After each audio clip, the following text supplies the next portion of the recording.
Nearly 2,700 years before the opening of the Dark Portal, the world of Azeroth was undergoing profound changes. In the wake of the Troll Wars, the humans of Azeroth began to expand their burgeoning kingdom, fueled by newfound unity and ambition. Along the rugged coastlines of what would become Gilneas, settlers constructed harbors of unmatched strength.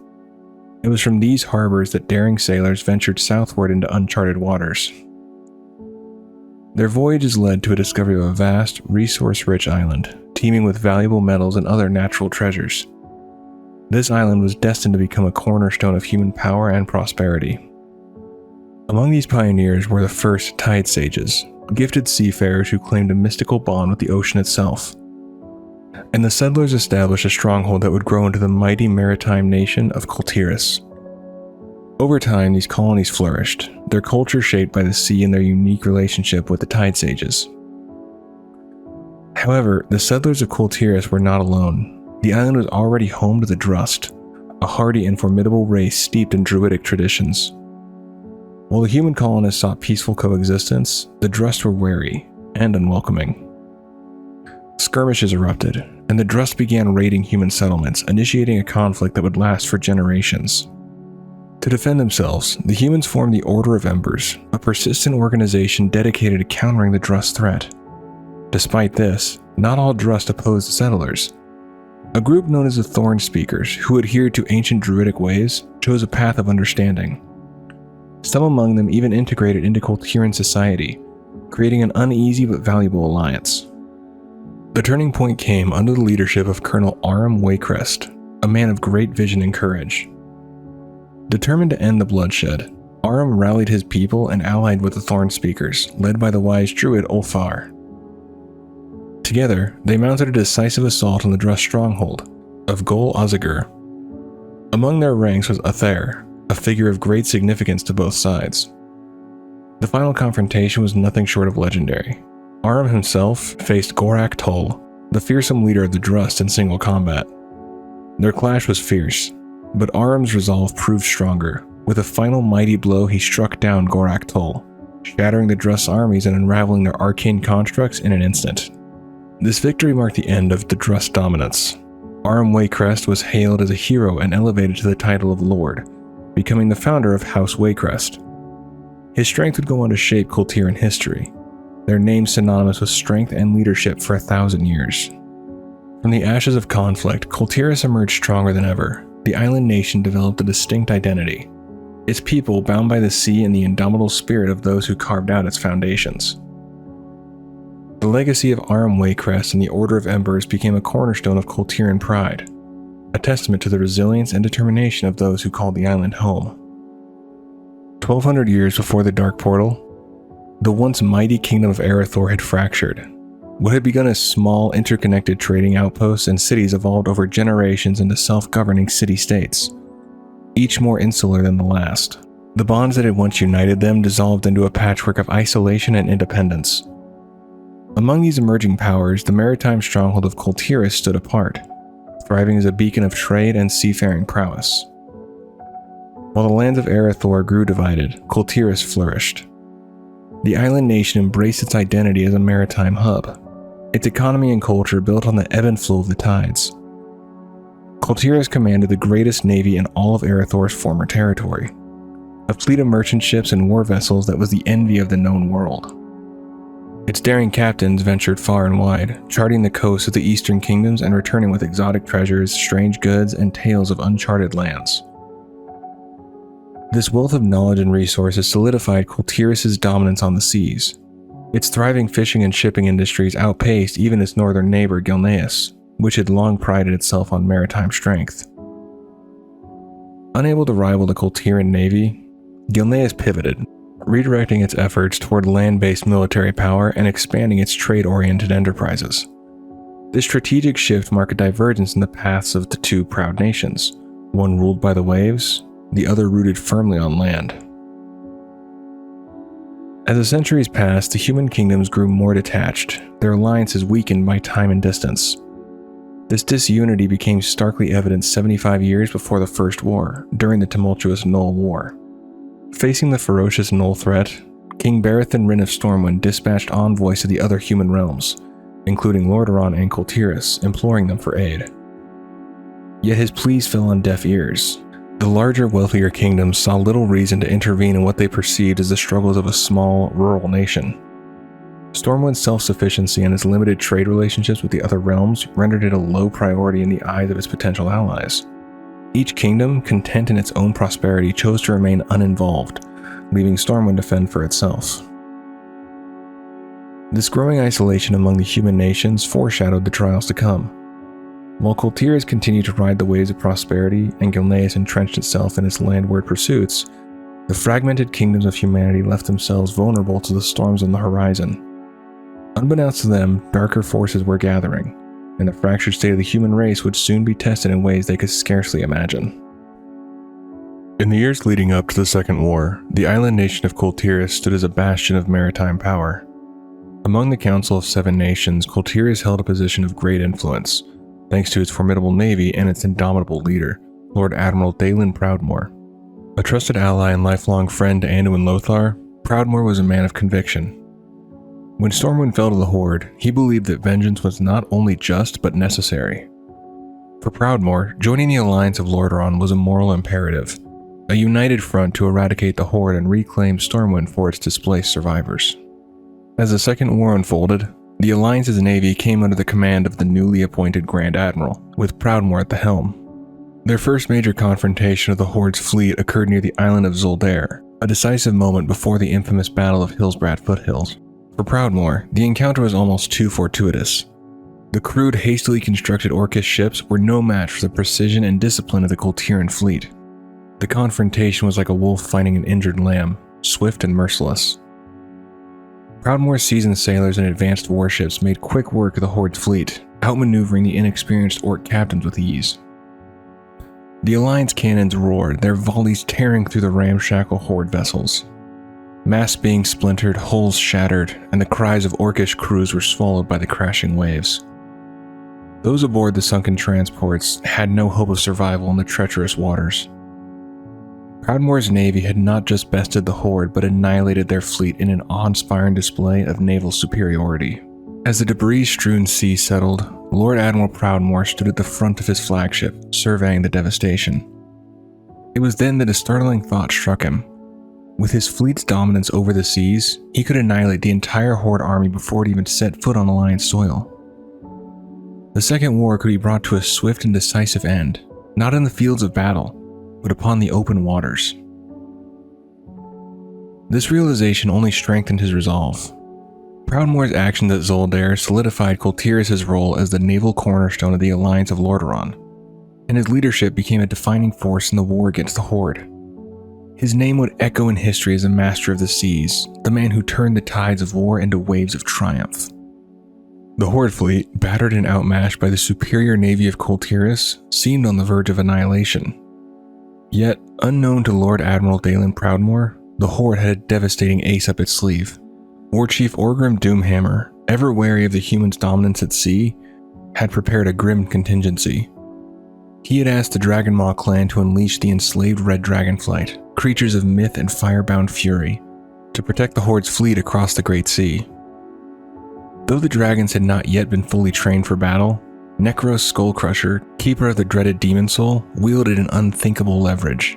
Alexstrasza, the Dragon Queen herself, held captive under the threat of torment.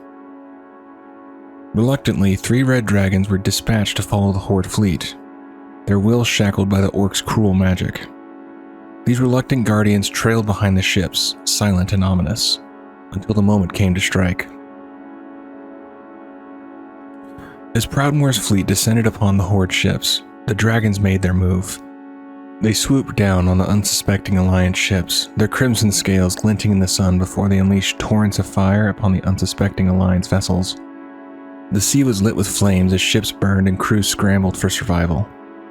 Though only 3 in number, the dragons wreaked havoc on the unprepared Kul'Tiran navy. Their presence an overwhelming force that no cannon or clever maneuver could counter. Lord Admiral Proudmoore, despite his unmatched skill as a tactician, found himself outmatched. With no means to fight back against these winged terrors, he made the painful decision to call for a retreat.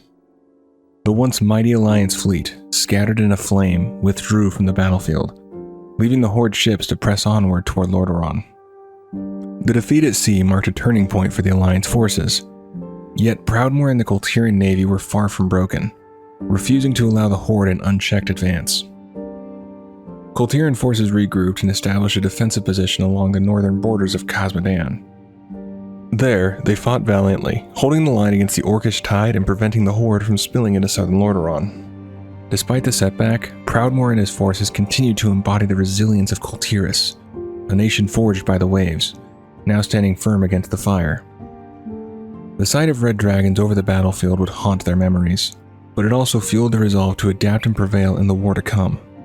The seas might burn, but the spirit of Kul Tiras would endure. After the Horde's retreat from Lordaeron and the liberation of Khazad-dûm, the remnants of their fleet, led by the Blacktooth Grin clan, made a desperate bid to regroup. Their destination was Stormwind, the shattered stronghold still under Horde control. However, their journey was cut short near the island of Crestfall. Awaiting them was the Alliance navy, commanded by the formidable Grand Admiral Daelin Proudmoore, whose fleet had already earned a fearsome reputation for devastating the Horde at sea. The battle began as it had near Zoldair, with Proudmoore's well-trained soldiers skillfully outmaneuvering the Orcish vessels and raining cannon fire upon them. The Orc ships, crude and lumbering, struggled to match the speed and precision of the Alliance navy. Yet, just as before, the Horde had a deadly countermeasure: dragons. The enslaved red dragons of the Dragonmaw clan descended upon the Alliance ships, their fiery breath engulfing decks, masts, and crews in their fiery attack.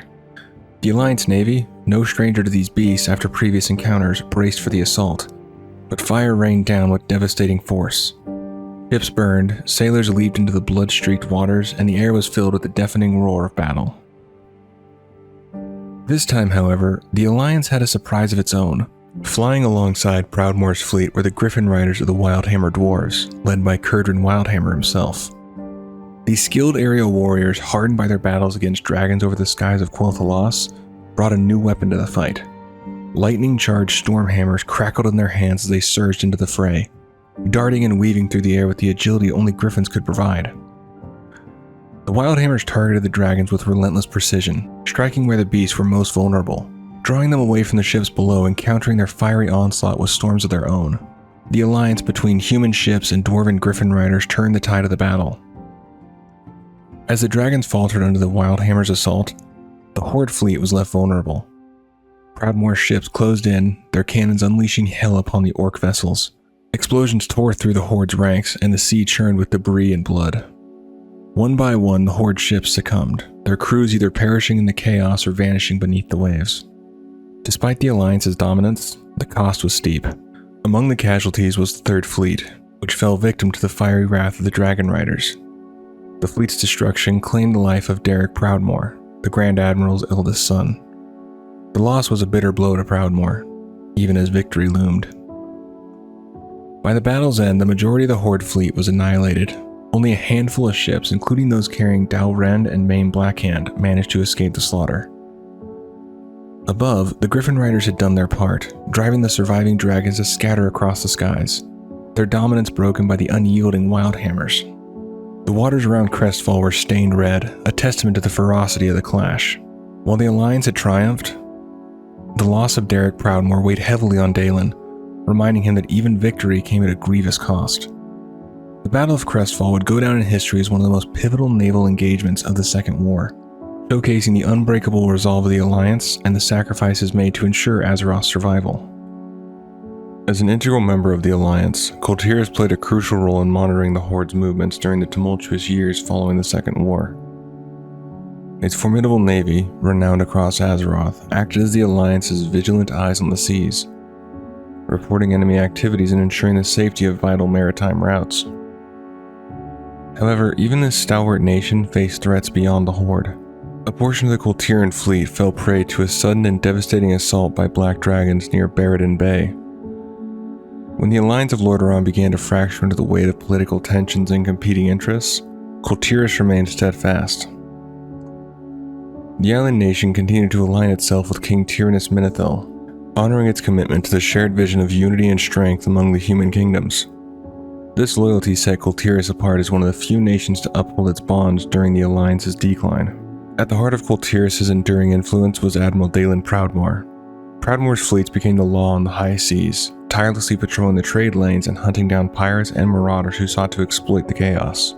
His ships were a symbol of order in a world teetering on the edge of disarray, ensuring that commerce flowed and that the maritime lifeblood of Azeroth remained secure. The tides of fate swept heavily against the Kul Tiras Marines stationed on the Darkspear Islands.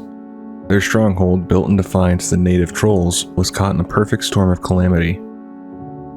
Thrall's new horde, sailing westward across the Great Sea to Kalimdor, clashed with the Marines in a fierce battle.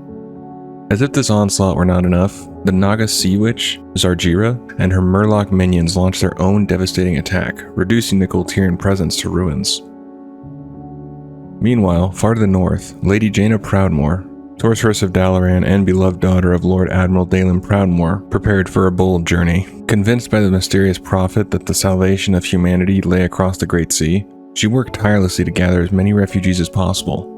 Her forces were a patchwork of nearly every Alliance race, united by desperation and hope. Commandeering the mighty Kul Tiras fleet, Jaina led her followers westward, leaving her father unaware of her plans in her haste. Among her ranks were the stalwart Kul Tiras Elite Corps, seasoned warriors whose loyalty would prove invaluable on the treacherous journey to Kalimdor. Jaina's destination was the Oracle of Stone Talon Peak, a mysterious figure she hoped would guide her people. However, the Horde, led by Thrall, sought the Oracle for their own reasons. The two factions clashed repeatedly in the rugged Stone Talon Mountains, their histories of conflict stoking the flames of battle. Yet destiny had other plans. When Jaina and Thrall each reached the Oracle, they discovered it was the very prophet who had set them on their respective paths. His message was dire. The Burning Legion, a demonic force of immense power, was descending upon Azeroth. He urged them to cast aside their hostility and unite against the greater threat. Reluctantly, Jaina and Thrall agreed.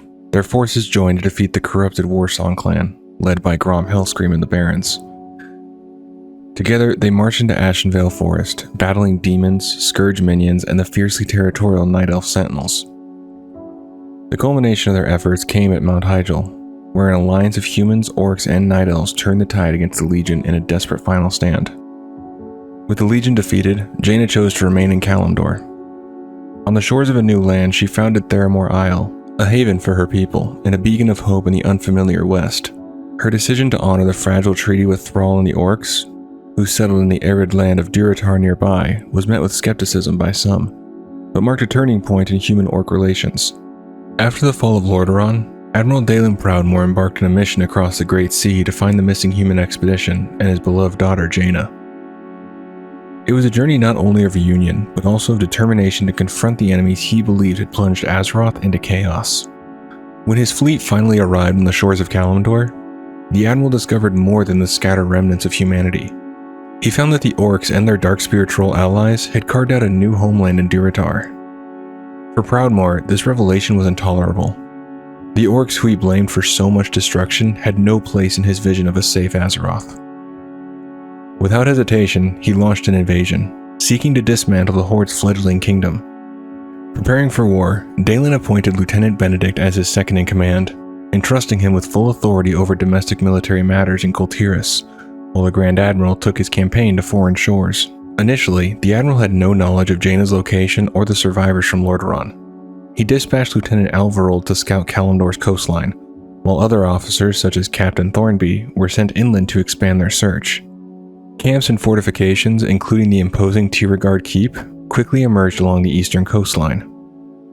However, the mission evolved into a full-scale military campaign as Proudmoore's focus shifted to the Horde. His animosity toward the Orcs consumed him, driving his forces to relentlessly assault their strongholds in Durotar. Camps were burned, warriors fell, and the Orcish kingdom was shaken by the Kul'Tiran assault. Even as his daughter's people worked to build a fragile peace, Proudmoore refused to parley with the Horde, considering them irredeemable. The Admiral's campaign was brutal and unyielding. His fleet targeted the Echo Isles, forcing the Darkspear trolls to abandon their homes and retreat to the mainland. The Kul'Tiran forces ruthlessly extended to assassination attempts, even attempting to lure Thrall, war chief of the Horde at the time, into a trap under the guise of a parley. The relentless assault left Thrall with little choice but to respond, unsure whether the Kul'Tiran forces were acting independently or with the support of Jaina's Theramore. He ordered retaliation against all human aggressors. Tensions escalated as Proudmoore's campaign threatened to unravel the fragile peace Jaina had painstakingly forged. Amid the chaos, Thrall sent Rexxar and his companions on a daring mission to Theramore, tasked with bypassing the heavily fortified Kul'Tiran bases along the coast. Rexxar carried a personal plea from the war chief. His goal was not merely to halt the bloodshed, but to uncover the truth behind the flood of human aggression and appeal directly to Jaina Proudmoore herself. With Jaina already caught between her loyalty to her father and her desire for peace with the Horde, she was then thrust into turmoil when Thrall's emissaries arrived with grave accusations. Confused and defensive, she demanded proof of the claims against her countrymen. Together, they traveled to the mainland where they found the ruins of a coastal base, destroyed by Naga. Among the survivors, Jaina recognized her own people. Confused about what was going on, she teleported back to Theramore Isle. But before she could make sense of the whole situation, her father arrived in Theramore. Initially overjoyed to see her father, Jaina's relief quickly turned to despair as Daelin took over Theramore's military and defenses. His fury at her alliance with the Horde knew no bounds, declaring her actions treasonous. He ordered her and Thrall's emissaries seized, relocating the forces to Northwatch Hold. Daelin prepared for all-out war against the Horde, determined to crush their presence in Kalimdor. Unwilling to stand idly by, Rexxar rallied the Trolls, Tauren, and even the mighty Stone Maul Ogres to the Horde's cause. Together, they launched an assault on Northwatch Hold, culminating in a fierce battle that saw Daelin's forces driven back. Victorious, Thrall and his army turned their sights toward Theramore. Understanding the inevitability of bloodshed, Jaina made a desperate decision. She broke with her father and advised Thrall to enlist goblin shipbuilders to construct warships capable of breaching Theramore's formidable naval blockade. Yet she pleaded with Thrall to spare her soldiers whenever possible. The climactic battle for Theramore raged across its streets and defenses. Despite his skill and unyielding resolve, Admiral Daelin Proudmoore fell in battle, his dreams of vengeance dashed. As his forces surrendered, a devastated Jaina rushed to her father's side, grief-stricken by the weight of her choices. Thrall, recognizing the tragedy as one outside her control, left Theramore intact and upheld his treaty with the city, sparing its people further suffering. Daelin's death sent shockwaves through Kul Tiras. Upon learning of their Lord Admiral's fate, the Kul'Tirans cried out for vengeance. Yet their calls went unanswered. The Alliance, already weakened by the plague of undeath ravaging Lordaeron, had no desire to rally behind a leader who had single-handedly waged a war of aggression. Bitter and betrayed, the people of Kul Tiras turned inward. They withdrew from the Alliance, isolating themselves in grief and anger. But their fury did not target King Varian Wrynn, or the other leaders of the Alliance. Instead, it settled on Jaina Proudmoore, the daughter who had, in their eyes, betrayed her family and her nation. Before his death, Admiral Proudmoore had ordered reinforcements to Kalimdor. Lieutenant Benedict led a second wave of Kul'Tiran Marines, retaking Tiragard Keep and fortifying their presence along the coast. For years, the keep stood as a reminder of Proudmoore's campaign, a bastion against the Horde's efforts to expel them. However, the cataclysm eventually shattered its defenses, leaving the keep in ruins. By then, most of the survivors from Daelin's fleet had already returned to the Eastern Kingdoms, their mission undone. As for Lieutenant Alvarold's expedition, his fate remained a mystery. Some speculated he had perished, while others believed he was among those who returned home. His name faded into obscurity. A footnote in the tragic tale of Kul Tiras' campaign in Kalimdor. The events in Kalimdor left Kul Tiras scarred, its people hardened by loss and disillusionment. The once proud naval power turned its back on the world, nursing its hatred for Jaina Proudmoore, a daughter they saw as the architect of their Lord Admiral's demise. The Proudmoore legacy, once a symbol of strength and unity, became a bitter memory of betrayal and isolation. As the Horde solidified its alliance with the Zandalari Empire, the Alliance turned its gaze to Kul Tiras, a maritime powerhouse whose legendary navy could tip the balance of power. Yet Kul Tiras, once the pride of the seas, was no longer the unified bastion it had been in the days of Admiral Daelin Proudmoore. To earn its allegiance, the Alliance would first need to restore the fractured nation from within. Kul Tiras had fallen into a state of decline, its proud traditions eroded by time and turmoil. Crime and piracy ran rampant, corruption festered among its ruling houses, and a key fleet had vanished without a trace. The specter of the Drust haunted its borders, while the old gods twisted the minds of the once revered Tide Sages. These challenges were compounded by a brewing civil war and the Horde's recent incursions, including the raid on Brennadam and the invasion of Stormsong Valley. The once mighty nation stood on the brink of collapse.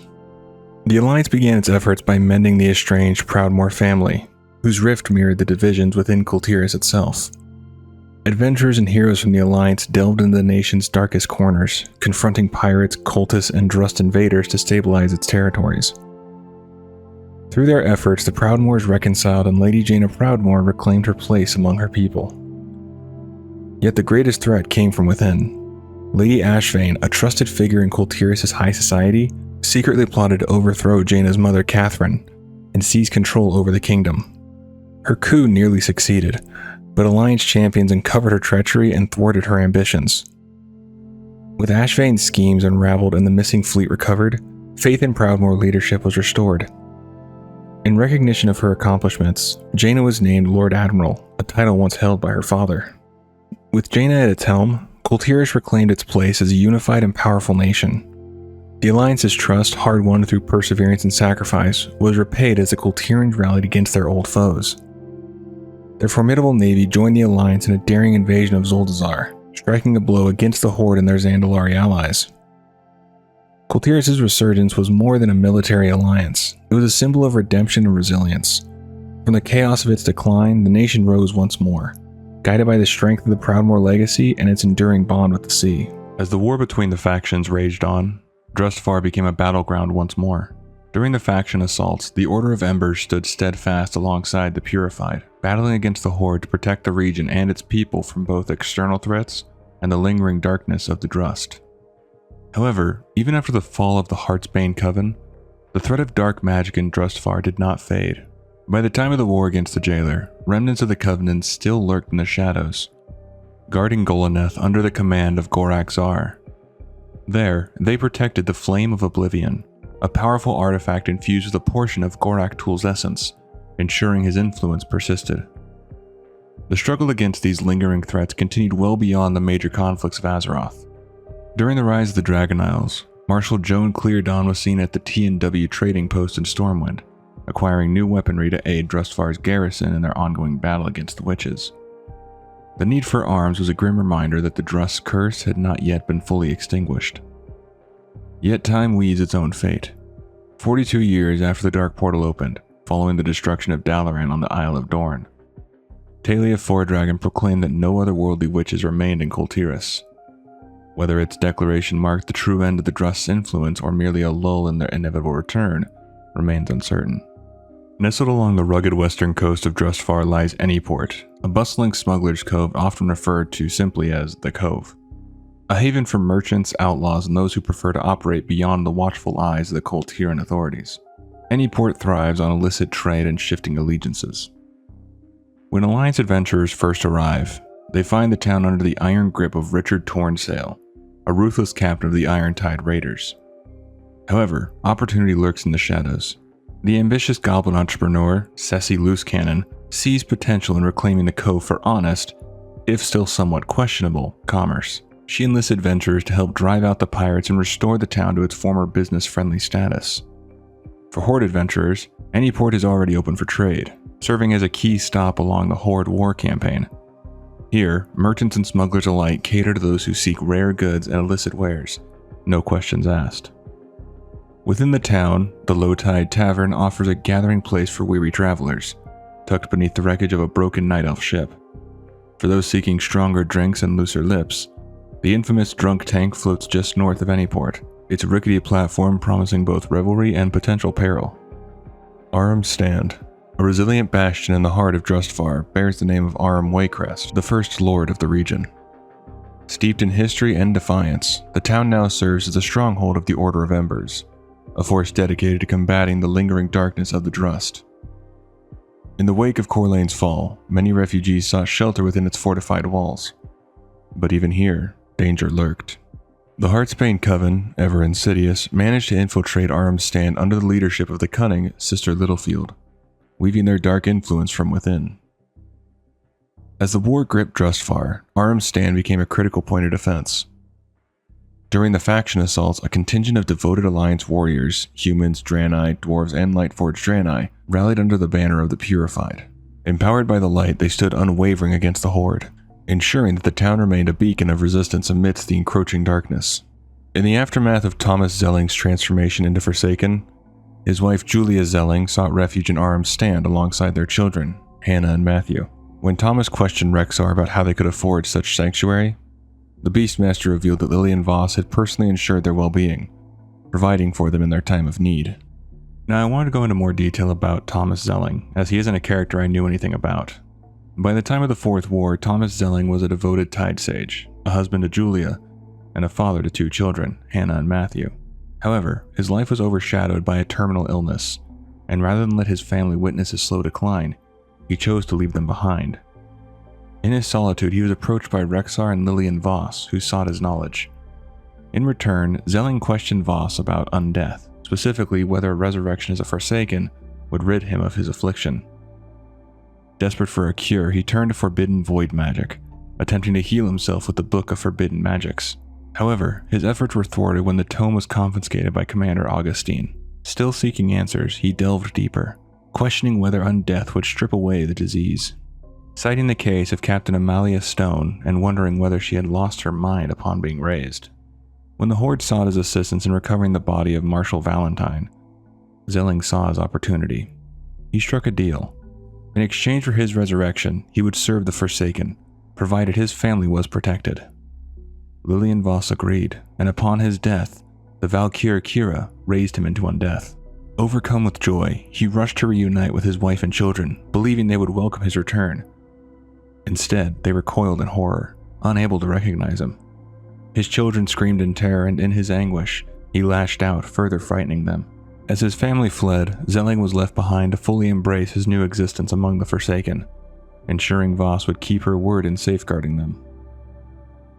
Despite his transformation and his past experiments with void magic, Zelling remained firm in his beliefs. He viewed the Tide Sages who had aligned themselves with N'Zoth and Queen Azshara as lost, having forsaken their sacred path to serve forces they could not comprehend, bringing harm to Kul Tiras and dishonor to their order. In service to the Horde, Zelling proved invaluable. He led them to the wreck of the Kul'Tiran Third Fleet, where they recovered the bodies of Marshal M. Valentine and Derek Proudmoore. Later, when the Alliance infiltrated the Banshee's Whale, he used Tide Sage abilities to summon water barriers, shielding Tattersail and the crew. His mastery of water magic extended beyond defense. He later aided the Horde in retrieving the Abyssal Scepter. Zelling continued to fight for his new faction, joining Rexxar in an assault on the Norrington estate to claim Azeroth after the Alliance had defeated the treacherous Ashvane Company. Following the battle, he inquired about his family's well-being. Rexxar informed him that Julia had bought a home in Arm's Stand and that his children were well cared for. Grateful, Zelling expressed his appreciation to both Rexxar and Lillian Voss. Yet Rexxar cautioned him. Kul Tiras was no longer a place he could call home, and he had to be careful. As time passed, Zelling found himself at odds with Sylvanas Windrunner's cruelty. He was appalled by the forced undeath and conditioning of Derek Proudmoore and secretly aided Bane Bloodhoof in smuggling the young Proudmoore back to his sister Jaina. But Sylvanas soon uncovered the betrayal. To make an example of him, she ordered his public execution before the gathered Horde leadership, a grim warning that disloyalty would not be tolerated. In his final moments, Zelling met his end with quiet dignity. Lillian Voss vowed to continue looking after his family, and should they ever ask what had become of him, she would tell him he had died a hero. Thousands of years ago, House Waycrest secured its dominion over Drustvar by vanquishing the Drust, ensuring the safety of all Kul Tiras. From that moment, they ruled as the region's lords, presiding from the grand halls of Waycrest Manor, nestled in the heart of Corlane. Due to its site and proximity to the manor, Corlane flourished as Drustvar's cultural and military hub. Yet it would also be the first to fall when darkness crept into the land once more. Unknown to the people, the Heartsbane Coven of Witches had taken root in Corlane, founded and secretly led by Lady Waycrest herself. Over weeks, she bent the city's guards to her will and lured many citizens into her growing coven. Those who resisted remained troubled but oblivious to the true horror lurking in their midst, until it was too late. When Lady Waycrest finally moved against the city, the Heartsbane swiftly seized control, enslaving or slaughtering the populace. Survivors fled to armed stand, while the unfortunate ones who remained became slaves to the witch's sinister magic. As the coven's influence spread, Corlane became its dark heart, while Lady Waycrest, known among her followers as the Mother, secluded herself within Waycrest Manor. The witches consolidated power in the city, training new recruits and deepening their hold on Drustvar. Many of Corlane's defenders fell to the coven's corruption, and though some were enthralled against their will, a brigade of halberdiers under Captain Godspeed willingly pledged themselves to the Heartsbane. But hope was not lost. The newly reformed Order of Embers, led by Lady Lucille Waycrest, arrived at Corlane's outskirts, determined to reclaim the city and end Lady Waycrest's reign.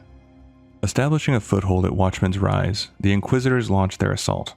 The once loyal city guards, now mindless servants of the Coven, were beyond salvation and had to be put down alongside their wicked masters. In Lower Corlane, the Inquisitors cut through the Coven's lieutenants and broke their grip over the enslaved townsfolk, freeing those who could still be saved.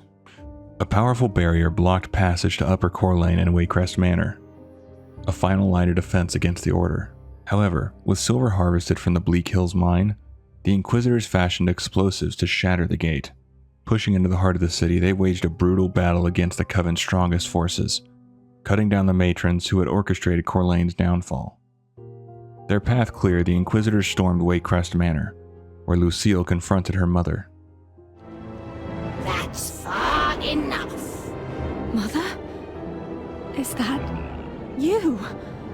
I'm so glad you could join us, my dear. Your father has missed you so. What have you done to him? Be appreciative, girl. Not only is your father alive and well, but he will soon be Lord of all Kul Tiras.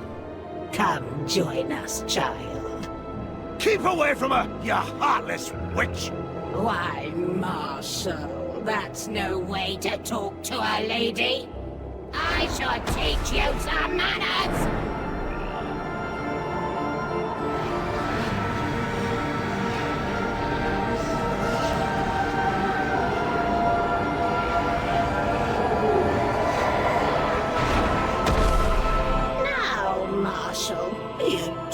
And bring Lucille to my quarters, after you dispose of these pests. Come, Arthur! As you wish, Mother.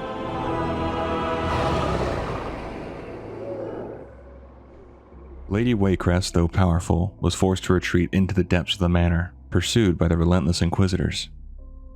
In the darkness of the estate's cellar, they finally struck her down, delivering a decisive blow that shattered the Coven's grip over Drustvar. By the time of Amirdrassil's blooming, Corlane had been reclaimed. Though traces of death magic lingered in the air, the town had begun to flourish once more, its people no longer living in fear. Waycrest Manor, once a place of terror, was reopened under the guidance of Lucille Waycrest. Rather than restoring the estate to its former grandeur, Lucille prioritized its purification, ensuring that all remnants of the Heartsbane's dark legacy were destroyed. The aviary, once the pride of Corlane and twisted by the Coven's influence, was restored to its former glory. Freed from the dark magic, it became home to a new generation of fine falcons, a symbol of the town's rebirth and resilience. Fallhaven was once a simple and unassuming village, known for its fertile fields and thriving pig farms. Under the leadership of Mayor White, life in the village was peaceful, untouched by the larger conflicts that plagued Kul Tiras. That tranquility shattered with the arrival of Helena Gentle, a mysterious figure whose dark magic cursed the land. In an act of twisted sorcery, she froze the village in time, alive yet unyielding, trapped in an unnatural stasis. As communication with Fallhaven abruptly ceased, the Kul'Tirans grew concerned and dispatched an Alliance adventurer to investigate. Upon arrival, the adventurer found the entire village eerily frozen, its people trapped in a moment in time, their lives stolen by Helena's magic. Determined to break the curse, the adventurer tracked down Helena Gentle, confronting her in a battle that ended with her demise. With her dark presence extinguished, the adventurer used the residual magic to destroy the towering effigy at the village's heart, unraveling the spell and setting the villagers free. In the wake of the ordeal, life in Fallhaven gradually returned to normal. By the time of Amirdrassil's blooming, the town had not only recovered, but had flourished, Merchants bustled through the streets, trade thrived, and a newly opened ceramics kiln became a symbol of the town's resilience. Yet despite the renewed prosperity, a lingering unease remained. Some villagers still whispered of the day their lives were stolen, wary that darkness might yet return to their doorstep. The Crimson Forest, also known as the Crimson Wood, lies shrouded in an eerie red canopy in the western reaches of Drustvar, just north of Falconhurst. Once a place of natural beauty, it became a cursed domain, infested with witches and their nightmarish constructs. The Heartsbane Coven twisted the land to suit their dark purpose, abducting villagers from Falconhurst, dragging them into the forest depths where a dreadful ritual was underway. Within the ruins of an ancient Drust site, the Coven sought to tear open the veil and summon their master from the abyssal realm of Thros. The remnants of the Drust civilization still lingered in the forest, their ruins holding dark secrets and arcane power. With the right ritual, one could use these ruins to traverse into Thros itself, stepping into the nightmarish domain where the Drust spirits roamed, forever bound by their unholy pacts. By the time of Amirdrasil's blooming, the Crimson Forest had begun to heal. The Heartsbane Coven was no more, their grasp on the land broken. Yet the scars of their presence remained. While the forest was considered safe compared to its haunted past, the local farmers and travelers still avoided venturing too deep, wary of the echoes of lingering magic. The ancient Drust ruins, once pulsing with malevolent energy, were largely reduced to rubble, and the hollow tree that had once served as a gateway to the blighted lands was burned to ash, ensuring that whatever horrors lurked beyond would remain forever sealed. An ancient Drust ruin named Kul Tiras lies on the western slopes of Mount Cortis in Drustvar, just south of Arm's Stand. This forsaken battlefield remains locked in an eternal struggle, where the special remnants of Kul'Tiran soldiers clash against undead Drust warriors and their formidable runic constructs. It was here in the twilight of the Drust's reign that Gorak Tul's greatest champions made their final stand against the forces of Waycrest, a battle that sealed the fate of their people. The ruins are adorned with towering carved stones, their weathered surfaces depicting tales of conquest and bloodshed. They chronicle the Drust's brutal victories over Kul'Tiran settlements, as well as legendary duels between their leader Gorak Tul and the indomitable Waycrest. These silent markers stand as grim testament to an age of conflict, their inscriptions whispering forgotten stories to those who dare to tread upon this haunted ground. On the eastern coast of Drustvar, a towering gnarled tree that has cast its shadow over the land for some time marks Hangman's Point. The site has long been a place of judgment, but not all who stood trial here were guilty. One of its most infamous trials was that of Lady Lucille Waycrest, who was accused of witchcraft by Constable Henry Framer and blamed for the curse that had befallen Fletcher's Hollow. As the noose loomed, an adventurer and Marshal Everett Reed intervened, determined to prove her innocence. The adventurer subjected Lucille to a series of tests, each proving she was not one of the Heartsbane witches. Yet Framer remained unconvinced, demanding an explanation for the dark affliction plaguing Fletcher's Hollow. Determined to uncover the truth, the adventurer and their allies investigated the town, soon discovering that the true culprits were the Heartsbane Coven. Armed with a letter from Mayor Evelyn Pear, they returned to Hangman's Point and presented the evidence to Framer, who begrudgingly released Lucille into the Marshal's custody. However, before they could leave, the Coven struck, launching a surprise attack on the group. After a fierce battle, the adventurer and their allies repelled the ambush, securing Lucille's safety. With the trial behind them, but the greater battle ahead, they set forth toward Arm's Stand, determined to end the Coven's reign of terror once and for all. Mount Cortis. The towering giant of southern Drustvar stands as the highest peak in all of Kul Tiras, its summit piercing the sky at an unmatched elevation. Though treacherous and steep, the mountain can be scaled by those with the right skills, or sheer determination. Near the summit, partially buried beneath the snow and stone, lies the remnants of a lone traveler. The bones, unmistakably those of a demon hunter, suggest a grim fate, though the circumstances of their demise remain shrouded in mystery. Higher still, at the very pinnacle of Mount Cortis, a small pile of debris rests among the windswept rocks. Nestled within the rubble, a simple yet mysterious sign bears a single word: First.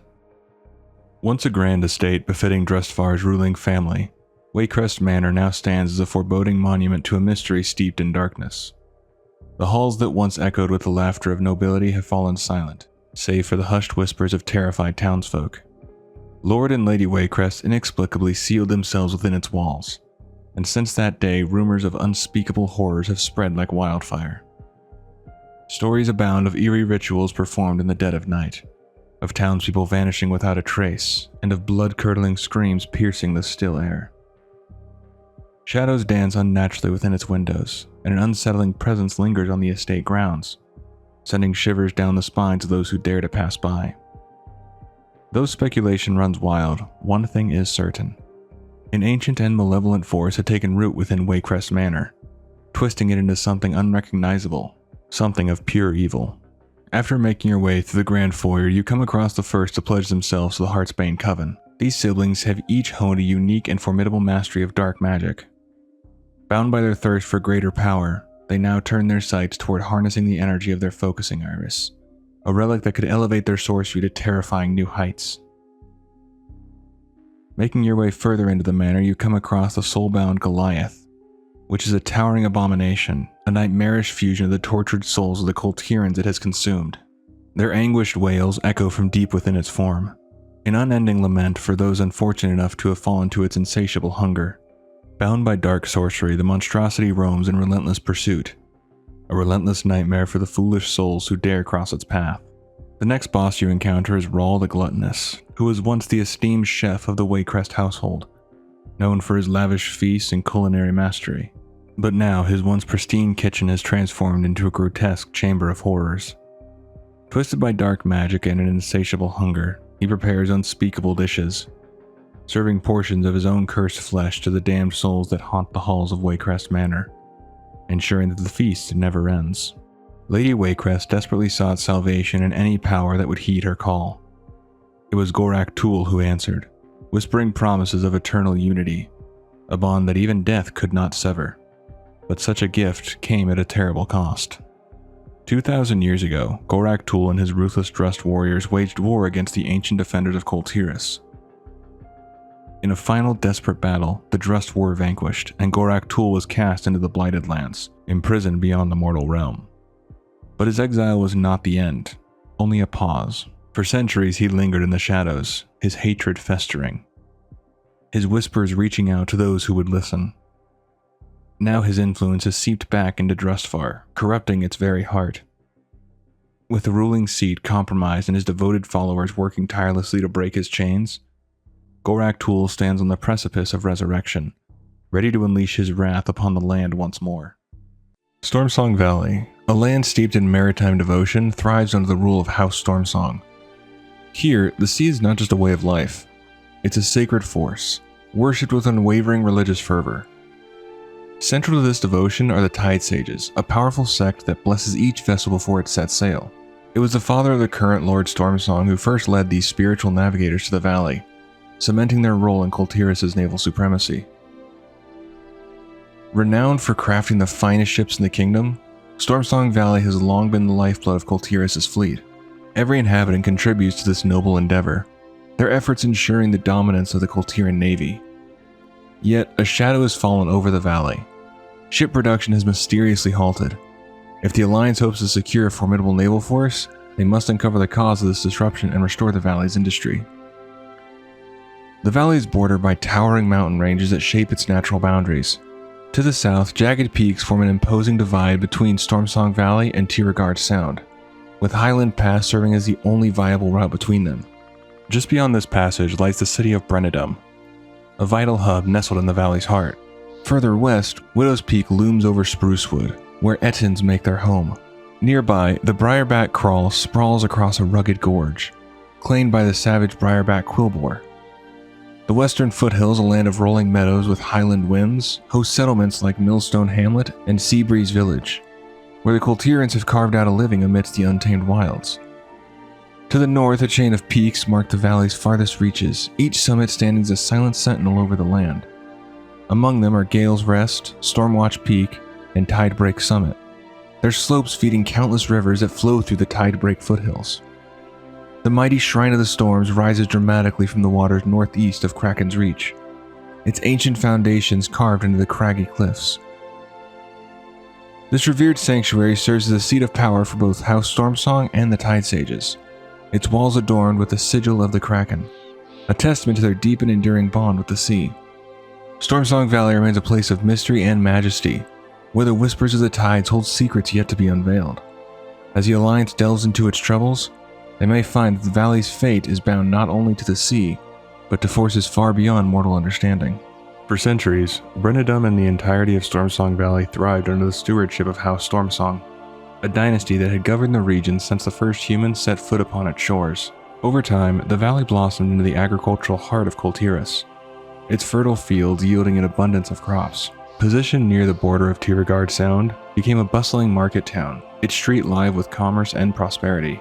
Yet as the Fourth War raged, a storm of darkness and destruction swept through the valley. Farmers found themselves under siege by savage Quillbor, their lands trampled and homes threatened. Worse still, House Stormsong, once the region's stalwart protectors, fell to the insidious whispers of an unknown force, abandoning their people in their hour of need. With the valley left defenseless, disaster struck. Under the command of War Chief Sylvanas Windrunner, the Horde launched a brutal invasion, threatening to reduce Brennedum to ash. As chaos engulfed the town, a hastily assembled militia, led by the resolute Mayor Roz and the battle-hardened Sergeant Calvin, took up arms in a desperate bid to defend their home. The Horde descended with war zeppelins and siege weaponry, destroying buildings and slaughtering unarmed civilians. But Brennedum would not fall without a fight. Alliance champions joined the fray, evacuating survivors, extinguishing the raging fires, and striking at the heart of the enemy's forces. In a decisive move, they eliminated the Horde's ruthless field commander, Champion Lockjaw, crippling the enemy's leadership. The tide of the battle shifted when the Alliance warriors seized an Azerite war machine from their foes, turning the Horde's own destructive power against them. With this newfound weapon, they obliterated reinforcements pouring in from Warfang Hold, driving the invaders back and securing Brennedum's survival. Though scarred by war, the town endured, a testament to the resilience of its people and the courage of those who stood against the tide of darkness. At the same time, Brennedum became a refuge for Brother Pike, one of the few remaining Tide Sages who had not fallen to Lord Stormsong's corruption. As the town reeled from disaster, its citizens gathered outside his modest home, demanding answers for the calamities that had befallen them.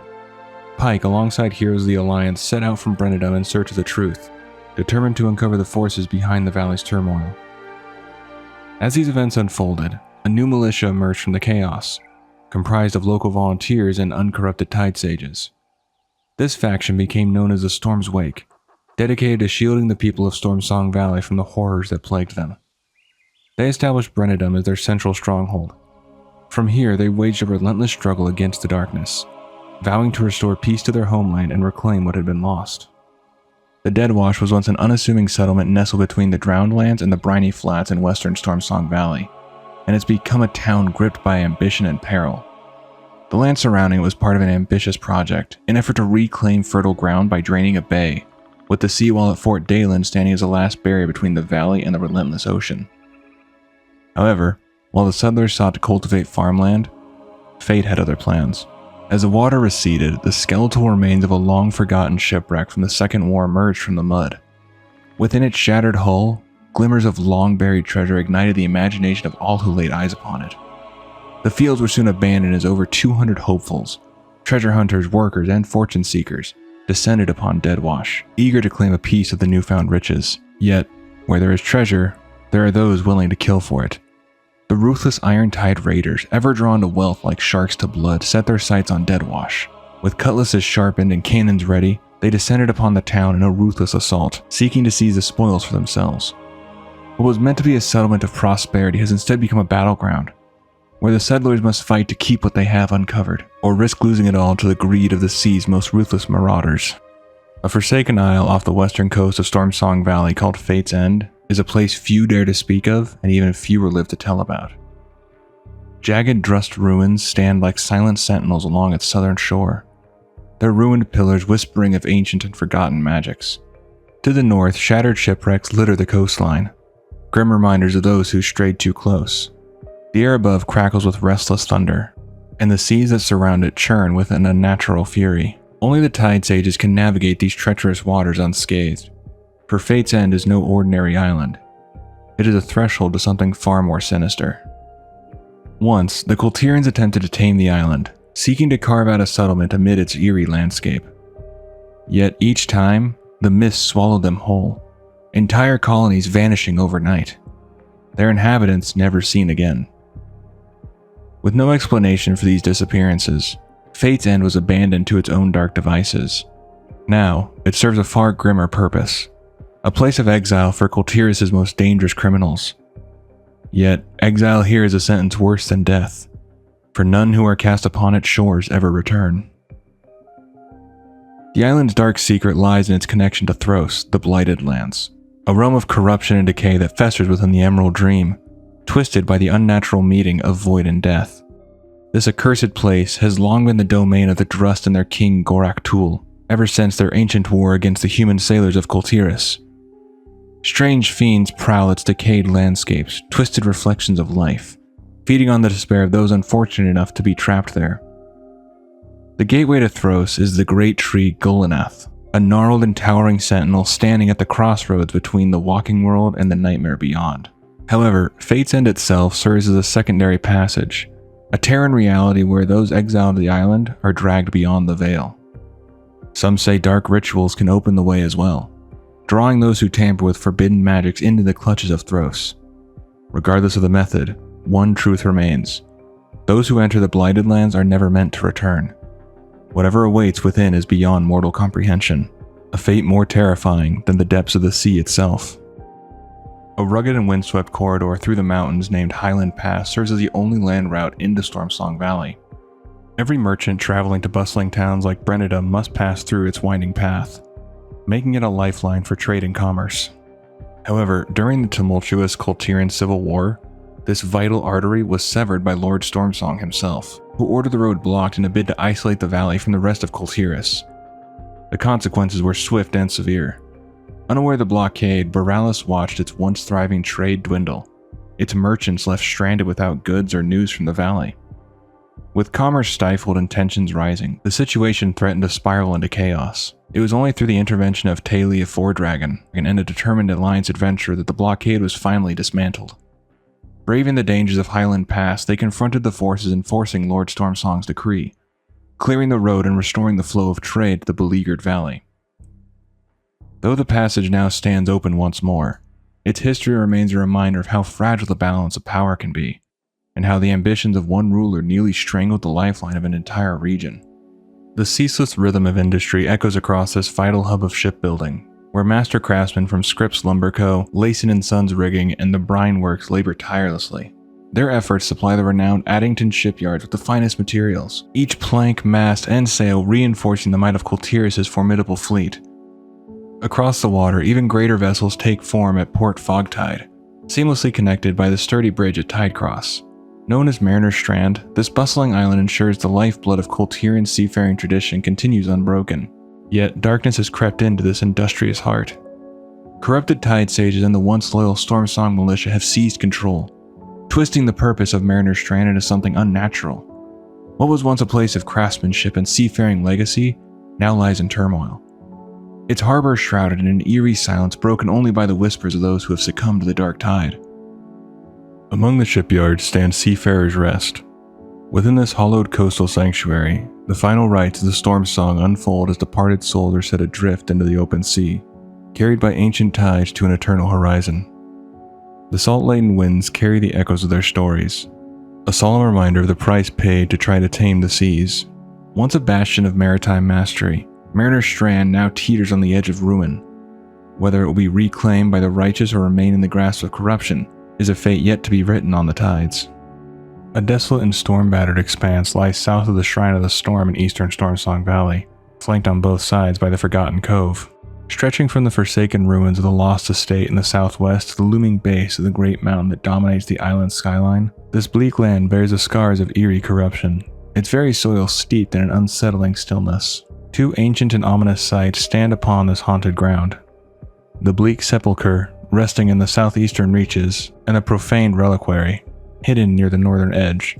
These places, steeped in forgotten rites and unspeakable whispers, are remnants of dark forces that predate even the Tide Sages' sacred traditions. At the northernmost point of this cursed stretch, the entrance to the Crucible of Storms gapes like a wound in the earth, a gateway into the abyss where nightmares take form. Here, amidst the fractured landscape known as the Precipice of Oblivion, The mysterious and terrifying warbringer Yanaz emerges, a harbinger of destruction whose presence twists reality itself. The winds howl with warnings to those who dare set foot upon these shattered grounds, for the echoes of ancient horrors still linger, waiting for the moment to reclaim what was once theirs. A quiet fishing settlement nestled in the western reaches of Stormsong Valley named Seabreeze Village lies just south of the imposing Fort Daelin. Once a peaceful haven for Kul'Tiran fishermen, its shores now churn with conflict. The Zethgir Naga, accompanied by raging water elementals, have laid siege to the village, capturing its anglers and sowing chaos along the coast. The tides that once provided for the villagers have now turned against them, twisted by the dark ambitions of the Naga. Amid the turbulence of the Fourth War, Seabreeze Village became an unexpected refuge for Derek Proudmoore upon his return to Kul Tiras. Here, he found solace in the company of Kalia Menethil, forging a deep bond with a woman who, like him, had been shaped by death and rebirth. His time in the village also allowed him to reconnect with his younger sister, Jaina Proudmoore, renewing the familial ties long strained by war and tragedy. Yet despite reclaiming his place among the Proudmoores in heart and name, Derek's path led him once more away from his homeland. Though Kul Tiras would always be a part of him, he chose to leave Jaina and his past behind, departing with Kalia to the Kalston estate, where they would meet with Lillian Voss and the Forsaken. His journey was no longer one of reclaiming the past, but forging a new future, one where the meaning of family and identity extended beyond bloodlines and into the realm of the unknown. 2,500 years before the Dark Portal, the ancestors of House Stormsong played a pivotal role in leading the early founders of Kul Tiras to its shores. Originating from Gilneas, these seafarers sought something greater than the lives they had left behind.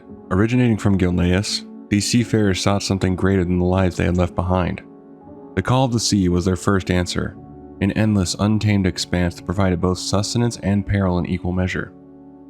Many accepted this new way of life, yet some still longed for something beyond the horizon, an existence greater than mere survival. It was during this search that the head of House Stormsong first heard the voice, a whisper from the depths that would come to be known as the Tide Mother. The voice spoke of power, of communion with the elements, and of a destiny intertwined with the sea itself. Under her guidance, the Stormsongs learned to command the tides, to summon the wind to their sails, to calm the ocean's fury, and to fill their nets with the ocean's bounty. The Tide Mother's whispers eventually led them to an archipelago untouched by their kind.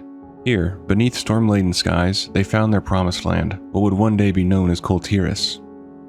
House Stormsong and the first of the Tide Sages took it upon themselves to guide others to these new shores, shepherding their people across the sea and securing a future in this newfound homeland. The northernmost region of the land became theirs, named Stormsong Valley in honor of the leader who had carried them through their trials of their journey. At last, they had found the home they had been searching for. But peace was not so easily won. The archipelago was not uninhabited, and the settlers found themselves locked in a brutal war against the Drust, an ancient and fearsome race who claimed these lands as their own. House Stormsong stood among the many who fought in the bloodied conflict, a war that would ultimately see humanity rise to the rulers of Kul Tiras. Their bond with the sea had led them to their new home, but steel and sacrifice would ensure that they keep it. The Path of Storms, an ethereal bridge woven from the very essence of the sea, stands as the sole passage to the revered Shrine of the Storm in Stormsong Valley. Suspended above the treacherous waters that guard the shrine, this shimmering path can only be summoned and maintained by the most seasoned Tide Guards, wielders of the legendary Rod of Tides. Every Tide Sage, before they can call upon the sacred blessings of the storm, must walk this ceremonial path, a journey both physical and spiritual. The roaring winds and crashing waves serves as a test of devotion, ensuring that only the truly faithful reach the shrine's towering spires.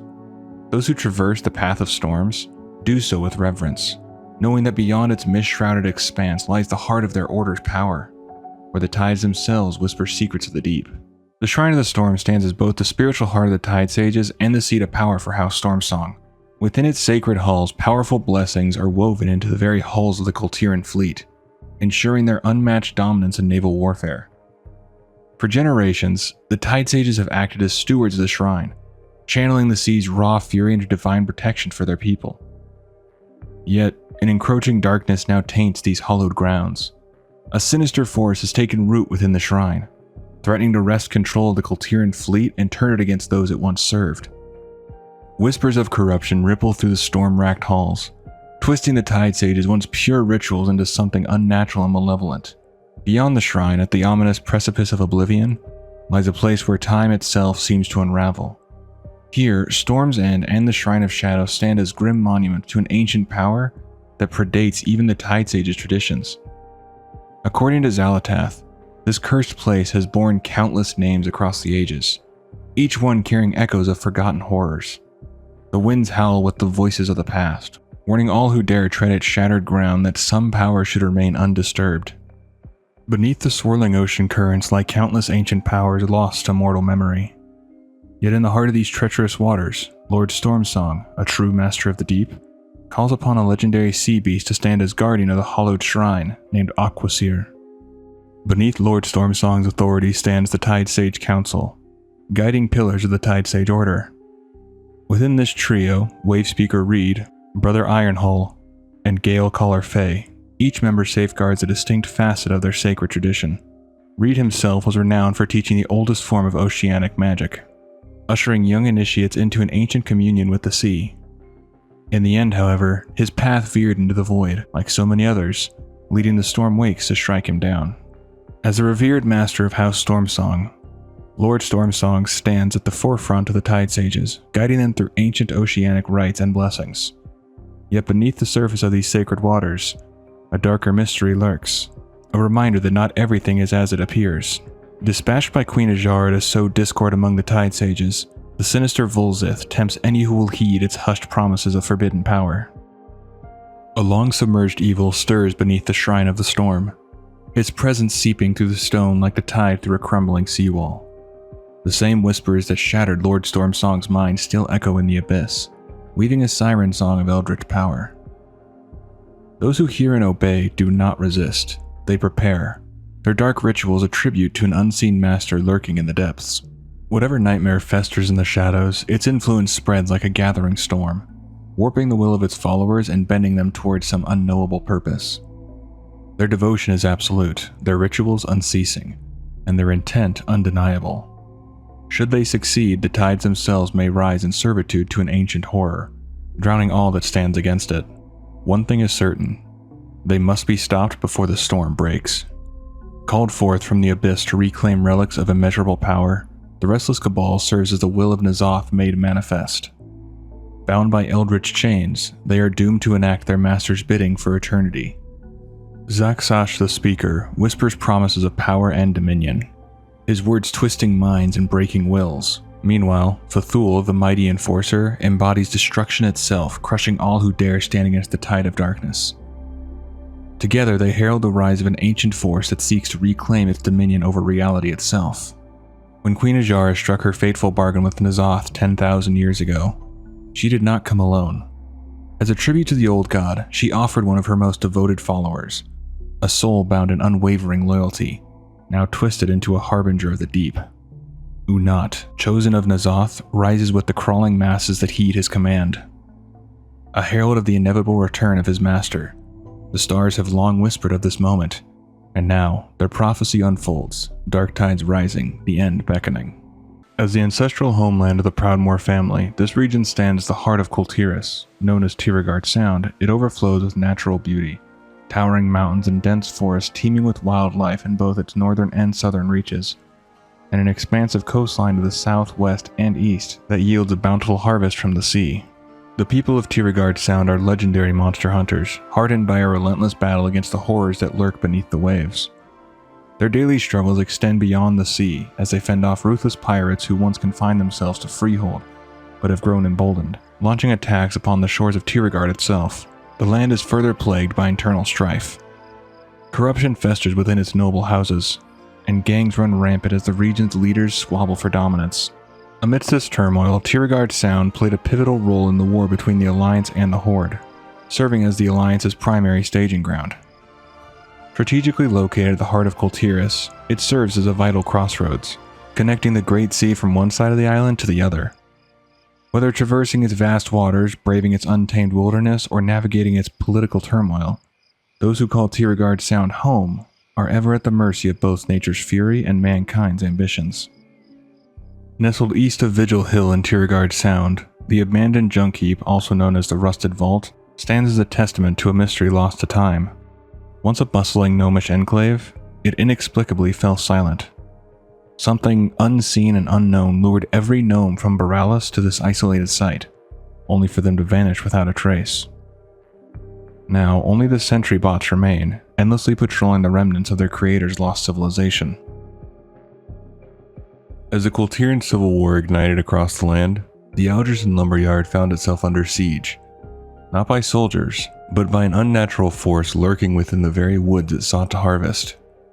Wicker constructs, twisted beings shaped from the trees themselves, rose in defiance, turning the once thriving operation into a battleground. Lumberjacks fought desperately to defend their livelihood, only to be beset from another front. Giant spiders and prowling ashclaw bears encroaching from the shadowed depths of Fernwood Ridge. Amidst the chaos, work at the lumberyard ground to a halt. Fear spread among the workers, but their cries for help fell on deaf ears. Maynard Algerson, ever dismissive, refused to acknowledge the growing threat. Locked away in his office, he scoffed at the reports, waving them off as mere excuses for laziness. As his men battled for their lives beyond his walls, he remained in willful ignorance, unwilling to face the reality that his dominion over the forest had been violently challenged.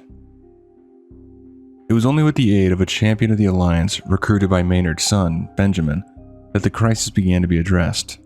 With the hero's help, the numbers of the wicker constructs were thinned, and the yard's workers were protected long enough to resume their efforts. Only then did Maynard finally accept the gravity of the situation.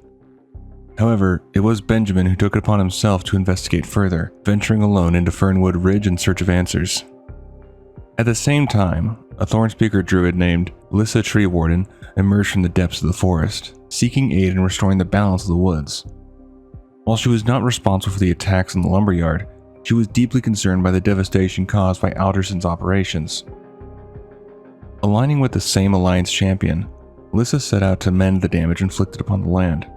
As the hero and Benjamin pressed deeper into Fernwood Ridge, they uncovered the true source of the chaos, the mysterious Witch of the Woods. Freeing trapped workers and cutting down enthralled beasts, they gathered enough clues to piece together the identity of their adversary. When Benjamin returned with this revelation, Maynard himself took up arms and ventured to Evergreen Grove alongside the Alliance hero to confront the spellcaster. There, under the canopy of the ancient trees, the witch revealed herself to be none other than Maynard's own wife, Petula. Consumed by her desire to end her husband's exploitation of both workers and land, Petula had harnessed dark magic to strike back at the industry she despised. Refusing to stand down, she unleashed her fury in a final, desperate battle. In the end, Maynard and the champion emerged victorious, cutting down the Witch of the Woods and ending the immediate threat to the lumberyard. Yet even with Petula's death, the haunting presence of her magic continued to linger in the surrounding forest, a lasting reminder of her wrath. Years later, the Algerson lumberyard would once again find itself at the heart of a grand undertaking. Master shipwright Dorian Atwater selected its timber for the construction of a new flagship commissioned for the High King of the Alliance, Anduin Wrynn. Atwater, accompanied by an Alliance champion and a crew of workers, ventured to the yard to secure the finest logs for the task. However, as they began their work, they discovered that the timber itself was still cursed, tainted by the remnants of Petula's sorcery.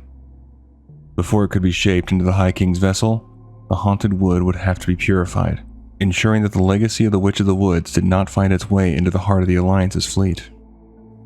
Perched along the western shores of Tiragard Sound, Angle Point Wharf is a thriving fishing village teetering on the edge of crisis. A mysterious and debilitating sickness has spread throughout its streets, the result of tainted shipments that have seeped into the town's lifeblood. To combat the affliction, the Tide Sages, led by the steadfast Brother Therold and the vigilant Hera Copeland, watch over the villagers, offering guidance and healing where they can. Yet, one key figure remains absent. Brennan Stormsong, once a presence in the village, has not set foot in Angle Point for some time. Strategically positioned near the sea gate and its imposing wall, Angle Point Wharf serves as a crucial point of defense for Kul Tiras. It has withstood dire threats in the past, most notably during the Fourth War, when the monstrous Kraken Vikgoth and the forces of the Horde sought to breach Kul'Tiran shores through its waters.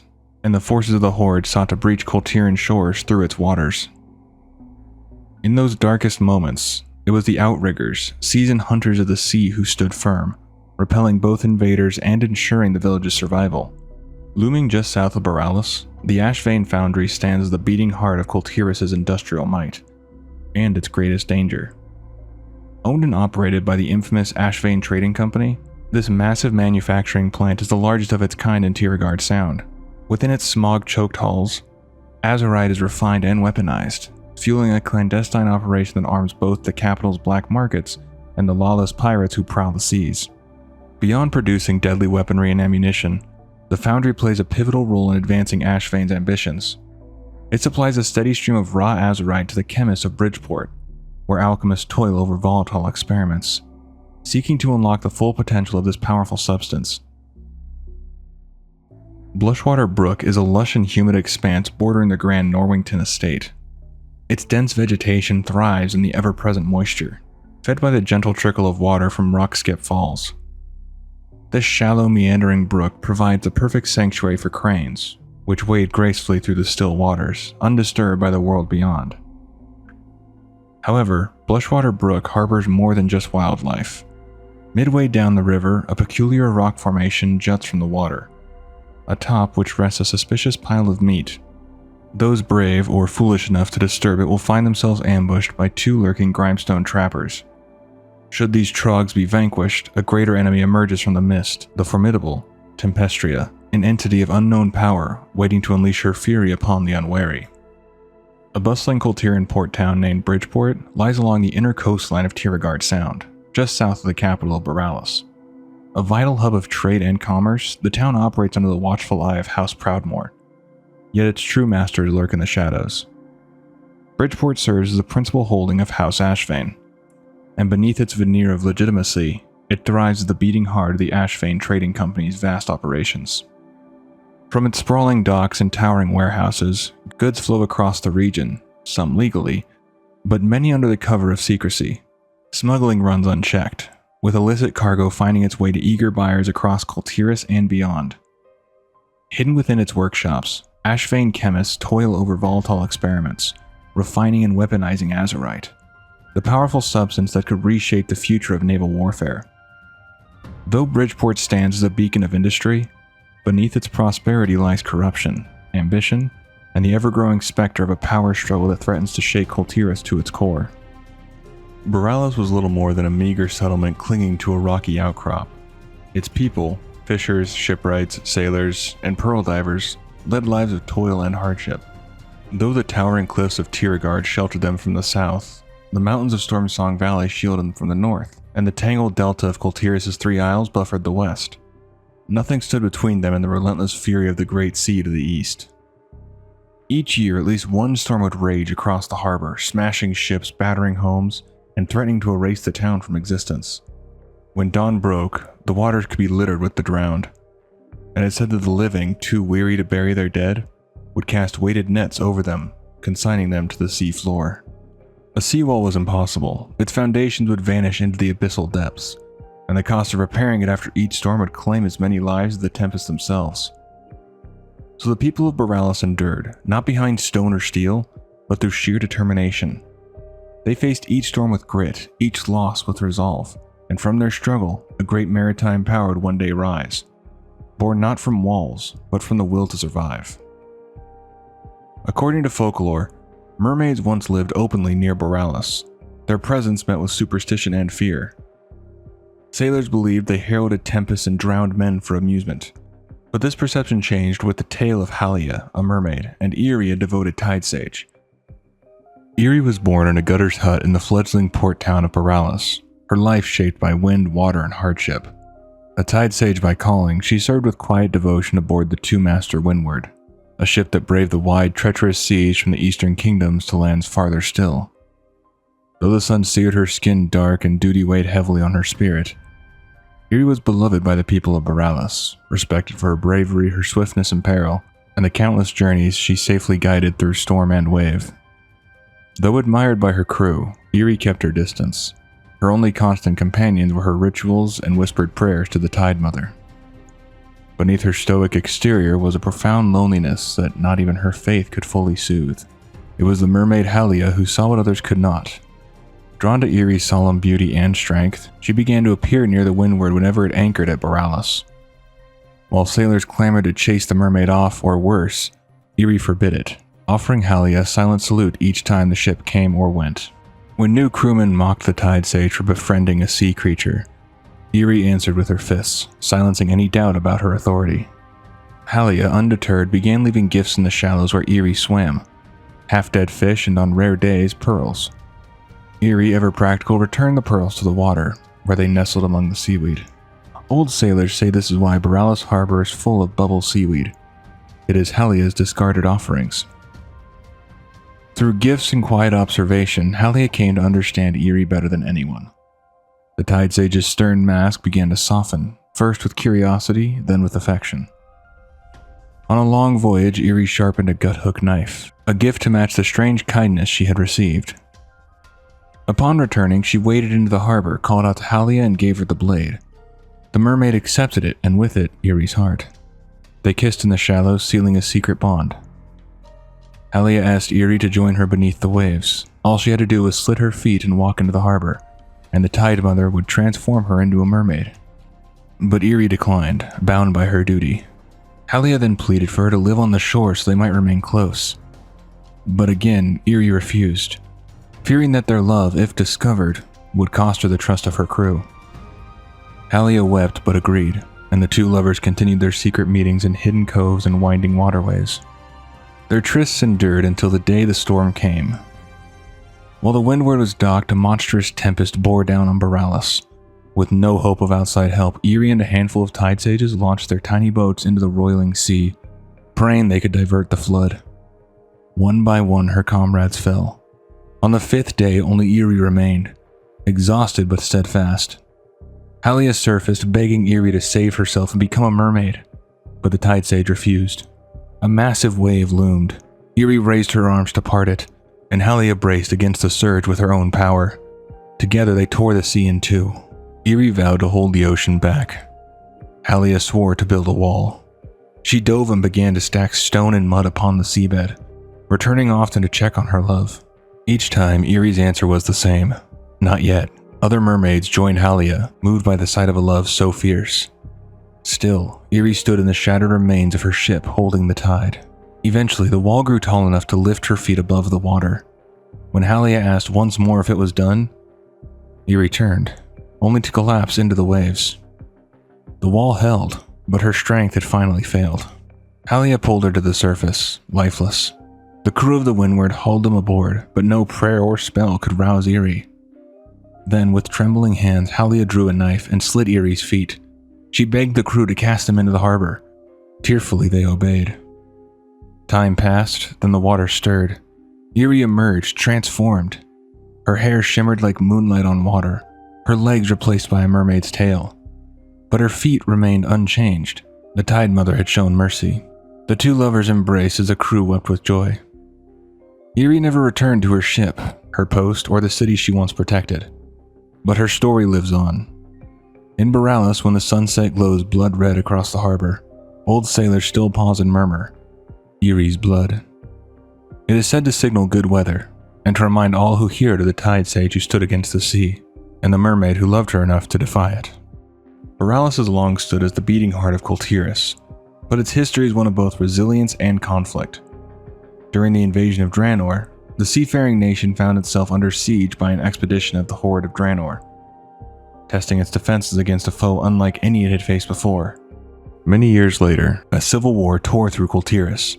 Treachery struck from within. Priscilla Ashfane, head of the Ashfane Trading Company, allied with the ruthless Irontide raiders and the city's criminal gangs, launching a brutal assault on Boralis. The city teetered on the brink of collapse, its defenders overwhelmed. Yet in its darkest hour, Jaina Proudmoore summoned back the long-lost Kul'Tiran fleet, their return shifting the tide and saving the city from ruin. Even with Ashfane's downfall, Boralis remained a coveted prize. During the war against the jailer, another threat emerged from the waves. Time Captain Hooktail and her Hourglass pirates launched a daring heist on the city. As chaos erupted, the harbor burned, and battles raged along the ramparts. But the Boralis Guard, stalwart as ever, held firm, repelling the invaders and safeguarding the city's heart. Built upon a small cluster of islands in the eastern reaches of Tiragard Sound, Boralis is a city beholden to the sea. Its wooden walkways twist like the currents themselves, weaving through terraces, stairways, and bustling marketplaces. The scent of salt and brine lingers in the air, mingling with the aromas of fresh-caught fish and burning lamp oil. Weathered rooftops and amber-lit windows cast a golden glow over the streets, while stone roadways and fluttering nautical banners lend warmth to the city's rugged charm, despite the ever-present chill of the surrounding sea. At the heart of Boralis Harbor, iron-reinforced locks bar entry into the city's inner channels, serving as the first line of defense against unwelcome vessels. Cannons line the harbor's edges, a silent but ever-steady deterrent against those who would test the city's might. Towering galleons, the pride of the Kul'Tiran fleet, find safe harbor here, their masts rising like spires against the stormy skyline. Within the bustling trade winds markets, merchants from every corner of Azeroth gather to trade their wares, drawn to Boralis by its thriving commerce and strategic position. From here, well-established trade routes stretch across the region, linking the city to the nearby town of Hathaford and the fertile field of Stormsong Valley. Whether for business, adventure, or simply a taste of its maritime grandeur, Boralis remains a place where the sea and its people are forever intertwined. Evergreen Grove lies nestled northeast of the Alderson Lumberyard in the untamed wilds of northern Tiragard Sound. A tranquil woodland of towering evergreen pines, the grove remains one of the last bastions of untouched wilderness in the region. However, the relentless march of industry threatens to consume it. Lumberjacks from the nearby yard, ever in search of fresh timber, have begun encroaching upon its borders, their axes poised to claim the ancient trees. Yet nature does not surrender easily. The workers' progress has been thwarted by eerie wicker constructs, twisted creations that stalk the shadows between the trees, striking with supernatural precision. Whether these guardians are remnants of forgotten magic or the vengeful spirits of the forest itself, none can say for certain. Beyond its looming peril, Evergreen Grove teems with wildlife, its dense underbrush providing sanctuary to a variety of creatures. The rustling of leaves signal the presence of prowling predators, while the calls of birds echo through the branches. It is a favorite hunting ground for Kul'Tiran hunters, who navigate its depths with both reverence and caution, knowing that in this place, the line between hunter and hunted is perilously thin. Fogcliff Strand is a treacherous stretch of coastline along the northern bank of Tiragard Sound, west of Driftwood Shore and directly south of Normington Estate. Shrouded in mist and steeped in foreboding legend, the strand is infamous for the haunting songs that drift across the waves, melodies that spell doom for any sailor who dares to listen. Captain Henry Hardwick and his trading convoy learned this lesson too late. Attempting to take a shortcut through the area, they ran aground on the jagged rocks, their ship shattered by the unforgiving tide. As the sailors struggled to regain their bearings, the sirens emerged from the fog, their enchanting voices luring many to a watery grave. Few survived their spell, and those who did now cling to what remains of their wrecked vessels, making camp amid the ruined hulls, one in the southwest, another at the flagship to the southeast, waiting for rescue that may never come. Deep inland, hidden beyond the swirling mist, lies Amora Grotto. What secrets the sirens guard within its depths remain unknown, but few who venture near ever return to tell the tale. Greystone Keep fell into chaos when a mutiny erupted in the absence of its commanding officer, Talus Skyheart. As he patrolled the region, traders seized control of the fortress, slaughtering or driving out all who remained loyal to House Proudmoore. Those who escaped did not scatter but instead regrouped in a makeshift encampment known as Greystone Relief, determined to fight for their fallen stronghold. Yet as time passed, the beleaguered survivors found themselves trapped in a grim stalemate. Their numbers were too few to reclaim the keep, and their struggle was compounded by relentless attacks from the wild Sauralists that roamed the area. Weakened and outnumbered, their hopes dwindled, until an emissary of the Alliance arrived to aid their cause. With newfound support, the tide began to turn.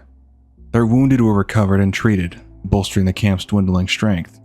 The Sauralist threat was systematically culled, ensuring the soldiers could focus on their true enemy. Finally, with a decisive offense, the mutineers were struck down.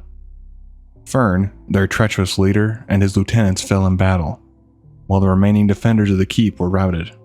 Greystone Keep, once lost to betrayal, was reclaimed in the name of House Proudmoore, its walls once again standing as a bastion of loyalty and resilience.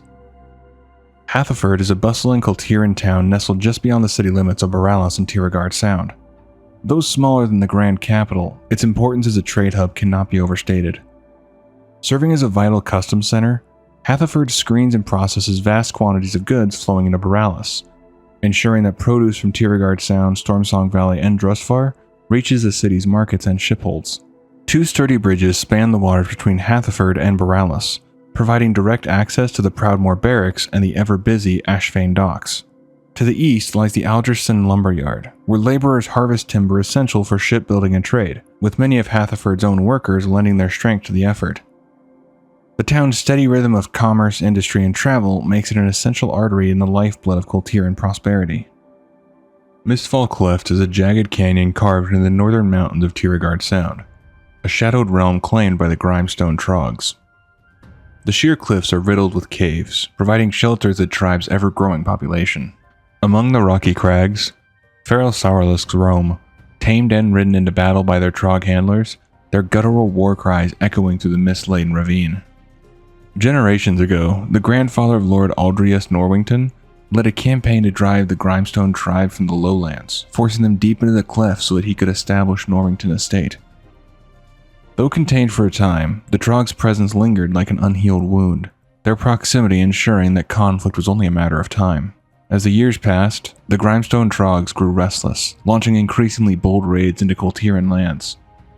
Their warband struck at the estate with savage force, nearly overwhelming its defenders on more than one occasion. Even Lord Norwington's own son, Eddie, fell into their grasp, captured and dragged into the dark recesses of Mistfall Cleft. Only through outside intervention was he rescued, his survival a testament to the ever-present danger that lurks within the Trog-infested canyon. Norwington Estate, also known as Norwington Manor, stands as a proud testament to Kul'Tiran nobility in Tiragard Sound. The Grand Estate belongs to Lord Aldrius Norwington and Lady Elena Norwington, who annually hosts the famed Norwington Equestrian and Hunt Festival.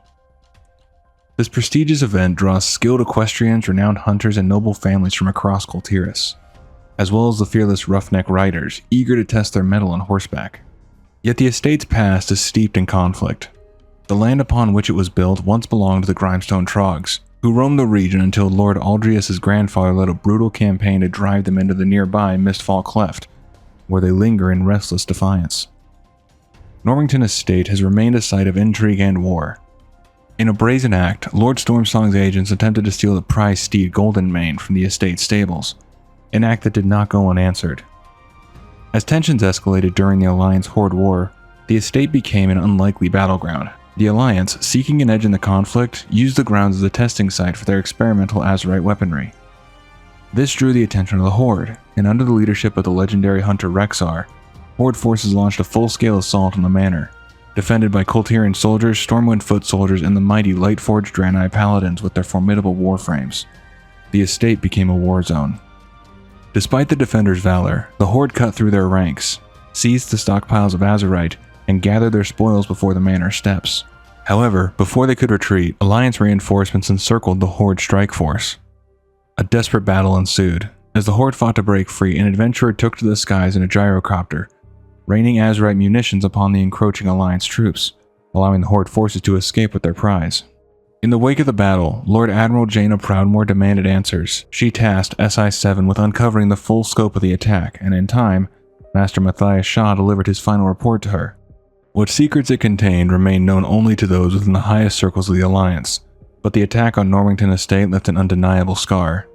A reminder that even the most serene of Kul'Tiran lands are never truly beyond the reach of war. Plunder Harbor, a rugged settlement on the eastern coast of Tiragard Sound, is a haven for the ruthless Fogsail freebooters. A town of salt-crusted docks, weather-beaten ships, and lawless dealings, it thrives under the shadow of piracy. At its heart stands the Maiden's Lament, an inn where deals are struck over tankards of grog and whispered betrayals. During the Fourth War, Plunder Harbor became more than just a pirate stronghold. It became a key foothold for the honor-bound Horde in Kul Tiras. The Fogsail freebooters, seeking allies against the ever-looming threat of Ashfane Trading Company, allowed the Horde to establish themselves in the harbor.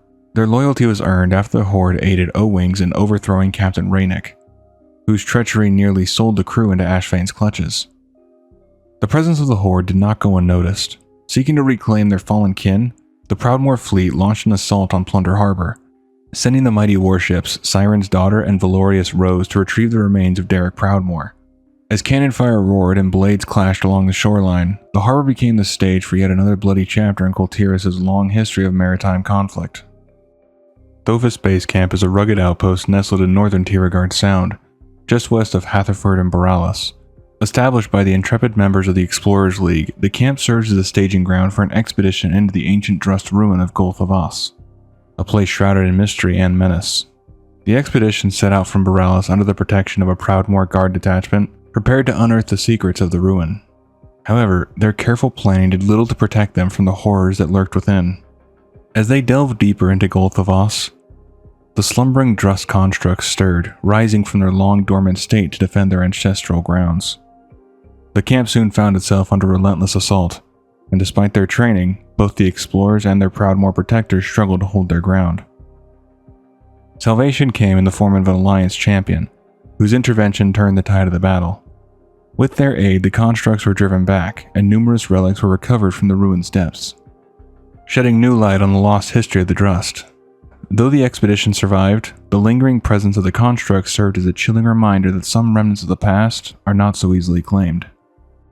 Once a formidable and well-maintained prison, Tol Dagor has since fallen under the iron grip of the Ashvane Trading Company. No longer a bastion of justice, the island fortress now serves as an inescapable holding ground for those who dare to defy Lady Ashvane's rule. Corruption festers within its stone walls, as prisoners languish indefinitely, not for crimes, but for standing in the way of Ashvane's ambitions. Under the company's control, Tol Dagor has become less a prison and more a symbol of unchecked power, where dissent is silenced and freedom is little more than a forgotten dream. Little is known about the horror that lurks beneath the sand surrounding Tol Dagor. Prisoners who dare to flee vanish without a trace, their desperate bids for freedom ending in eerie silence. No cries for help, no signs of struggle. Only tattered clothing and scattered bones remain as grim reminders of their fate. Even the guards, hardened as they are, speak of the shifting sands in hushed tones, unwilling to dwell on what might stir beneath the surface. Whatever stalks the dunes of Tol Dagor is no mere beast, it is a specter of fear, ensuring that no prisoner ever truly escapes. After working your way through the drain, the sodden depths, and the brig, you come across a ruthless pirate with shifting allegiances. Jess Howless was captured alongside his brother and sentenced to the cold confines of Tol Dagor. But imprisonment did little to break his spirit. When chaos erupted in a prison riot, Jess seized the opportunity and fought his way to freedom within the fortress walls. Now he rules the lower levels with an iron grip, leading a gang of cutthroats and outlaws who answer only to him. With control over the prison's depths, Jess has turned Tol Dagor into his own lawless domain, where survival belongs to the cruel, and power is dictated by the blade. Following your fight with Jess Howless, you have to fight your way through the officers' quarters, Overseer's Redoubt, and finally you come across the armory, which is guarded by Knight Captain Valeri, who commands the volatile munitions within Ashvane's armory, a role that demands precision and caution. However, her relentless obsession with fire often turns the armory into a perilous inferno, much to the dismay of her subordinates. Under her watch, caution is an afterthought, and the line between experimentation and catastrophe grows even thinner. Those who serve beneath her do so with the constant knowledge that at any moment, the air could ignite, and the armory could become their tomb. Finishing your fight with the Knight Captain, you have to get to Overseer Korgus and end him. He rules over Tol Dagor with an iron grip, ensuring that none who enter its walls ever leave unchanged, if they leave at all. As warden of the mighty island prison, he takes sadistic pride in maintaining order through fear and brutality. His fascination with Azerite is no secret, and his twisted experiments have turned the prison into a proving ground for his lethal innovations, infusing Azerite into his bullets. Korgus tests their devastating effects on the very prisoners he is meant to contain, treating human lives as nothing more than targets for his deadly obsession. With fire and fury, Lady Ashvane has unleashed her final assault upon Boralis, striking at the city's faltering defenses with ruthless precision. As the streets burn and chaos erupts, the fate of Kul Tiras teeters on the edge of ruin. Yet in the heart of the storm, a small band of heroes rise to meet the challenge. Against overwhelming odds, they must cut through the tides of destruction, quell the uprising, and put an end to Ashvane's ambitions before she tightens her grip on the region once and for all. Depending on whether you're Horde or Alliance, you'll either face Chopper Red Hook if you're Alliance, or Sergeant Bainbridge if you're Horde. Now, starting with Alliance, Chopper Redhook's name is spoken in hushed whispers across Kul Tiras, a figure whose brutality is rivaled only by his unrelenting thirst for violence. With the full force of the Iron-Tide Raiders at his back, he cuts a path of devastation through Boralis, reveling in the anarchy that grips the city's streets. Where Redhook treads, order crumbles, and the desperate cries of his victims are drowned beneath the clash of steel and the roar of flames. Sergeant Bainbridge is a man of ruthless discipline, his authority wielded like a weapon against those who fall short of his impossible standards. With an iron grip on his command, he tolerates no weakness, believing that failure should be met with the harshest of punishments. To him, mercy is a flaw, and justice is best served at the end of a noose. Those who dare to offend him or falter under his rule quickly learn that in Bainbridge's eyes, there is no room for second chances, only swift and final judgment. Dread Captain Lockwood stands at the helm of destruction, commanding a formidable array of Azeroth artillery.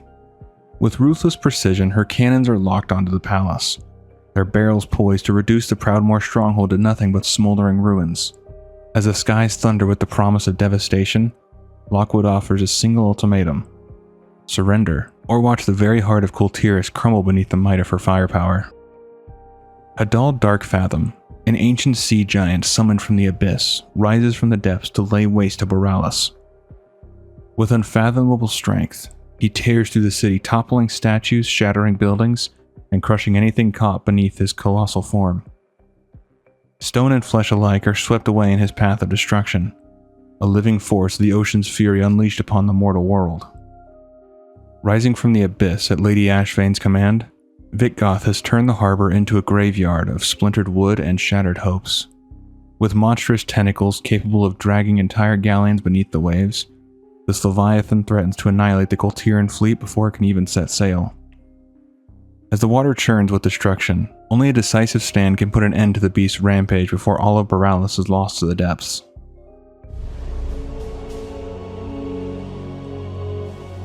Our harbor defenses won't be enough.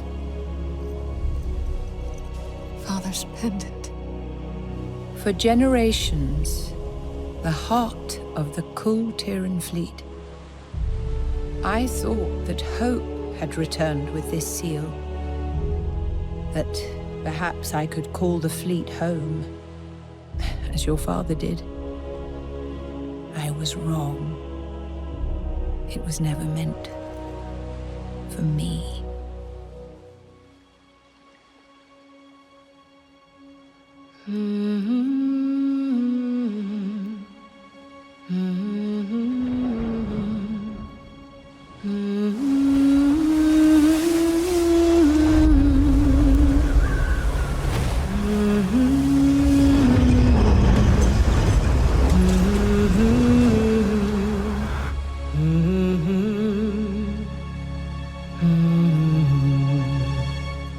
There you are.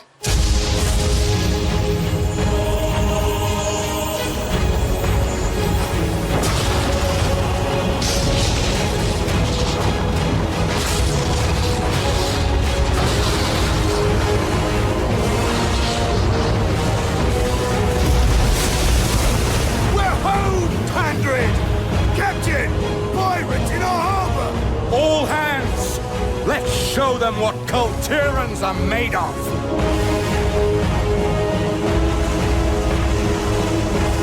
Lady Ashvane! Your orders! Lady Ashvane!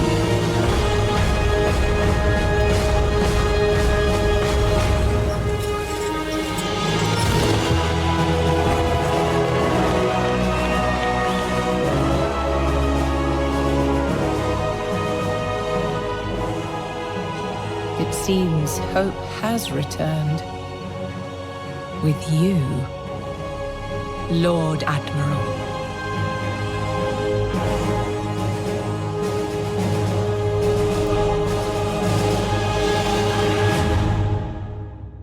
Long ago, the legendary inventor Mimiron constructed a hidden vault on this island, safeguarding an array of technological and Titan-forged marvels.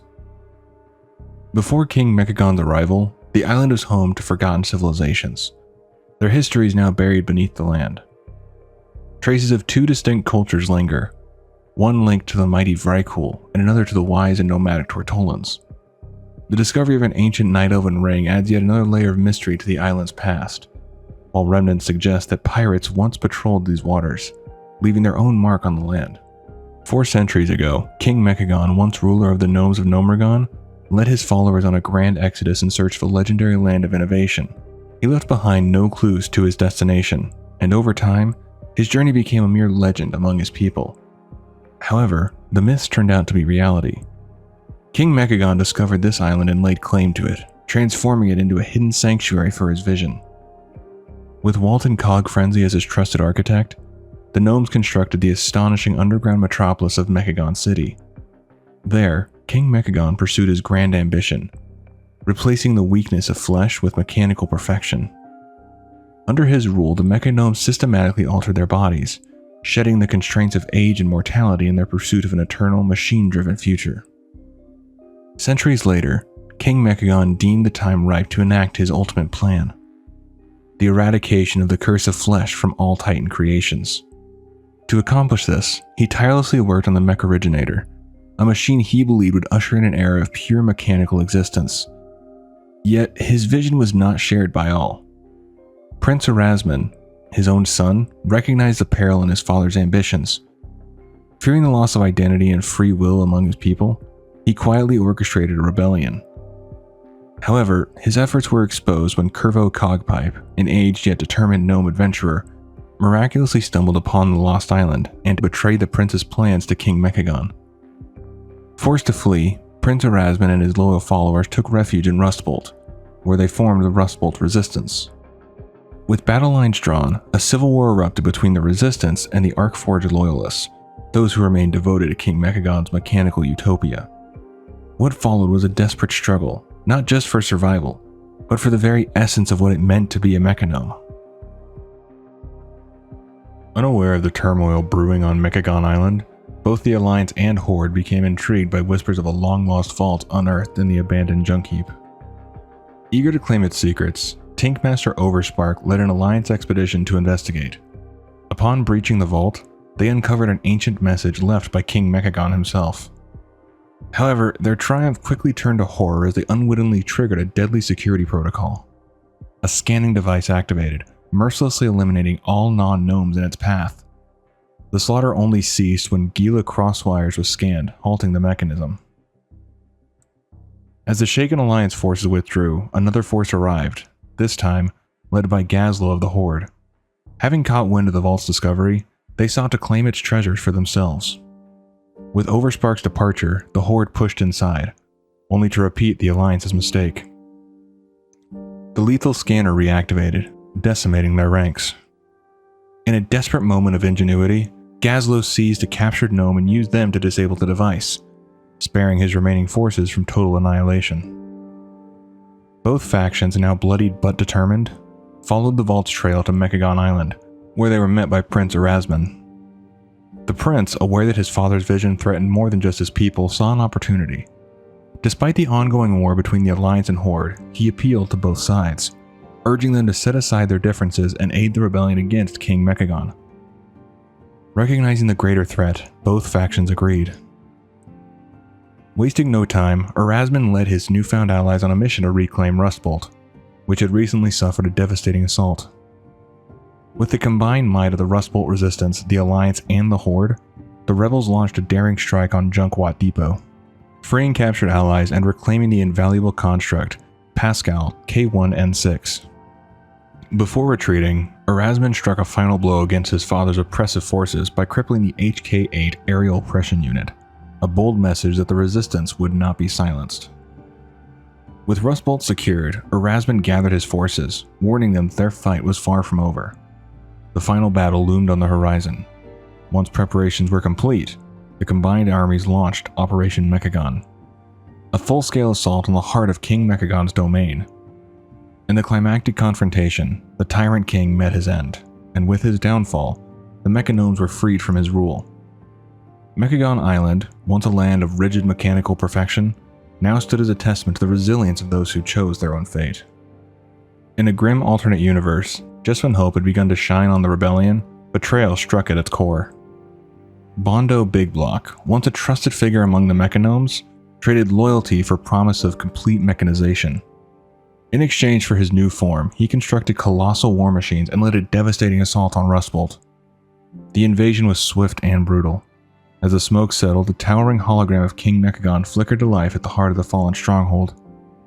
With a smug declaration of victory, the tyrant activated the Mech Originator, unleashing a catastrophic wave that wiped out all organic life from Azeroth. In mere moments, the world was reduced to silence and steel. From the wreckage, a few survived. Among them were Chrissy Punchcog and Azira Gearsworn. Azira's legs had been destroyed in the attack, but with the help of a resilient adventurer, Christy crafted a new pair of mechanical limbs for her companion. Rebuilt but scarred, Azira rose again, driven not just by survival, but vengeance. Determined to make Bondo pay for his treachery, Azira hunted him down and ended his life with grim finality. Along her journey, she stumbled upon a haunting sight. Her former prince, Erasmus, reduced to a rusted shell, his mind lost to mechanization. Honoring his memory, Azira laid him to rest, and in that moment, inspiration struck. Nearby, within the heavily armored shell of a vault bot, Azira discovered something extraordinary: a visual holosphere.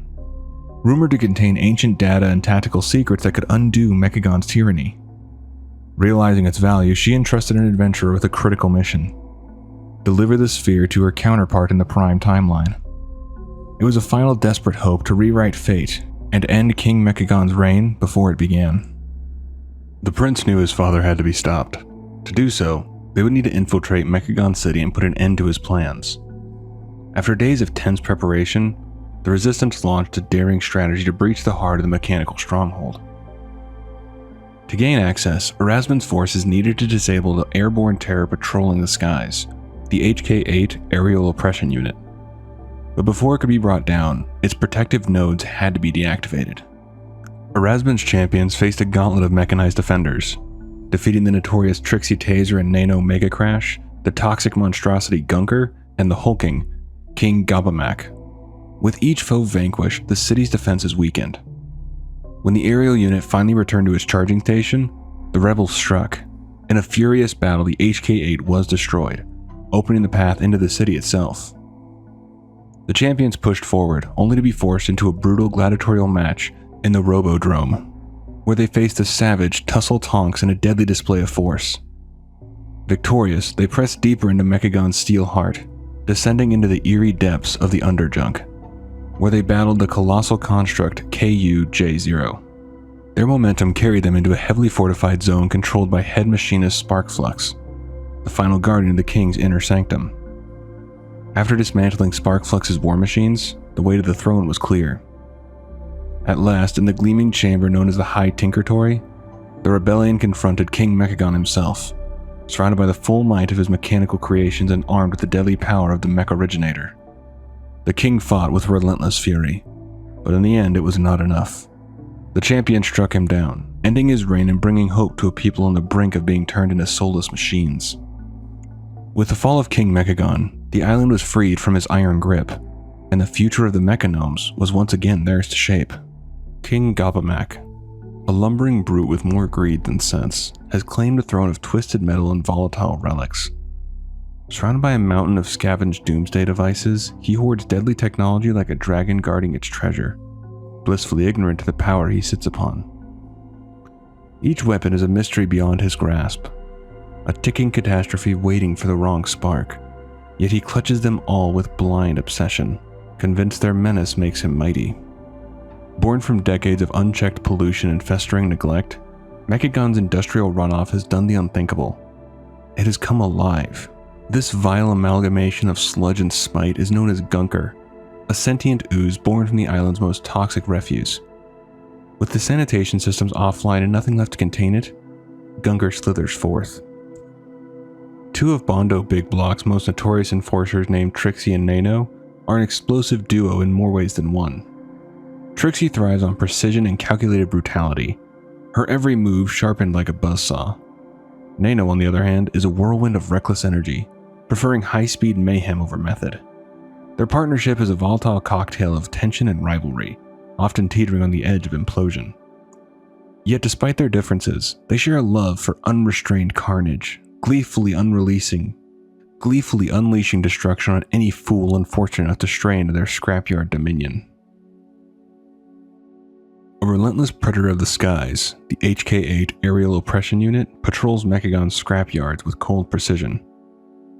Its prime directive is simple and merciless: disintegrate any who dare trespass. Cloaked in near impervious armor and armed with an arsenal of devastating weaponry, it soars overhead like a mechanical reaper. To be caught in its shadow is to face certain annihilation, swift, surgical, and absolute. In the heart of Mechagon, the realm's first mech-engineers showcase their brilliance through brutal sport, designing and deploying custom-built combat tonks and ferocious mechanical duels. These high-octane clashes are a display of both pride and precision, where innovation is forged in fire and steel. But when unwelcome organics stumble into their arena, the rivalries pause. The tonks turn in unison, shifting from glory seekers to ruthless defenders, ready to dismantle any intruder bold or foolish enough to challenge Mechagon's mechanical elite. Deep beneath the gleaming spires of Mechagon lies the Underjunk, a cavernous scrapyard where the city's cast-offs gather in tangled heaps of twisted metal and forgotten tech. It's a treasure trove for scavengers, drawing in Bondo's gnomes like flies to a broken cog, each eager to snatch up any salvageable scrap. Presiding over the chaos is trash mistress Wendy Cogsworth, an unflinching guardian of order in a domain of disorder. Day and night she tirelessly sorts the refuse, salvaging what can be saved and discarding the rest. But her vigilance is more than just watchful eyes. Standing guard at her side is KU-JO, a hulking, heavily armored mecha hound programmed to repel all intruders. Whether they are rebellious mechagnomes or curious adventurers, none are welcome in the Underjunk without facing the teeth and turbines of Wendy's loyal companion. Elegant in appearance yet lethal in function, Head Machinist Sparkflux's metallic gardens are masterpieces of deceptive design. Gleaming pathways and sculpted steel flora offer the illusion of tranquility until the wrong footstep is taken. With a mere flick of a switch, serenity gives way to slaughter, as hidden machinery transforms the oasis into a mechanized gauntlet of fire, blades, and traps. In Sparkflux's realm, beauty is a lure, and retribution is always just beneath the surface. King Mechagon vanished from history over 4 centuries ago, taking with him a devoted following in pursuit of a mythical realm of pure technology. That journey ended with the founding of Mechagon Island, a land he named after himself, where he built a gleaming empire of gears and circuitry. Here, he gave rise to a new kind of gnome, the Mechagnomes, forged in the image of their mechanical ideals. But even in the earliest whispers of his reign, there were murmurs of madness. According to accounts passed down through the generations, most notably from the eccentric inventor Vera Lonelycog, King Mechagon's grip on reason was as fragile as a cracked cog.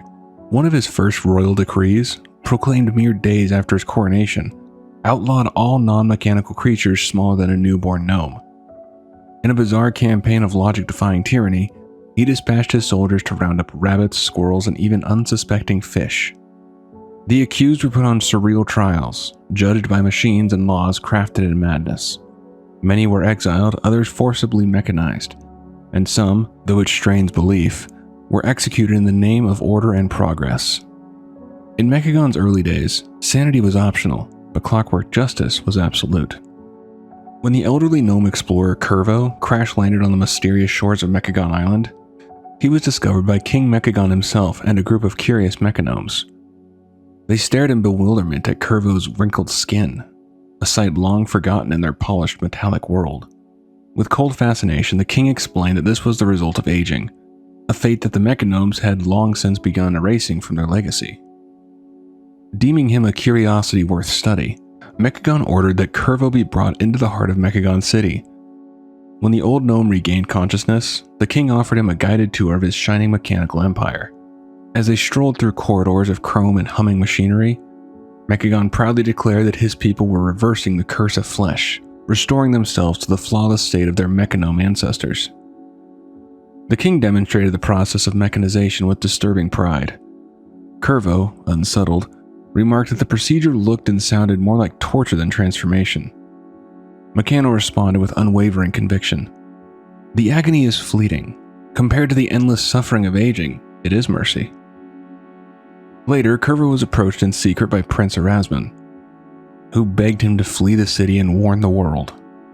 Mechagon, Erasmus explained, was preparing to unleash a device that would forcibly strip the flesh from every living creature on Azeroth.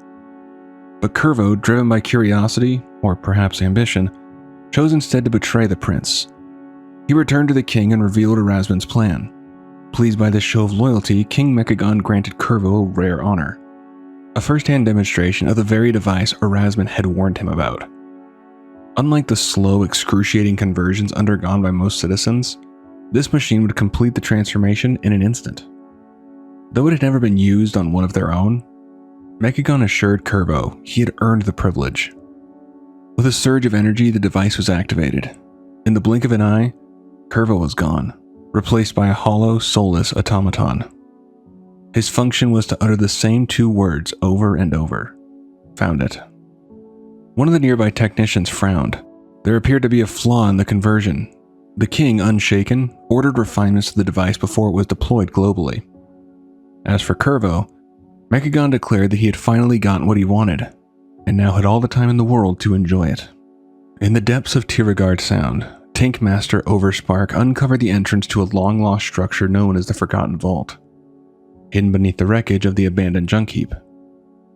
Inside, he and his team stumbled upon an ancient image projector. As the dust settled, the device flickered to life, revealing a holographic message from none other than King Mechagon himself.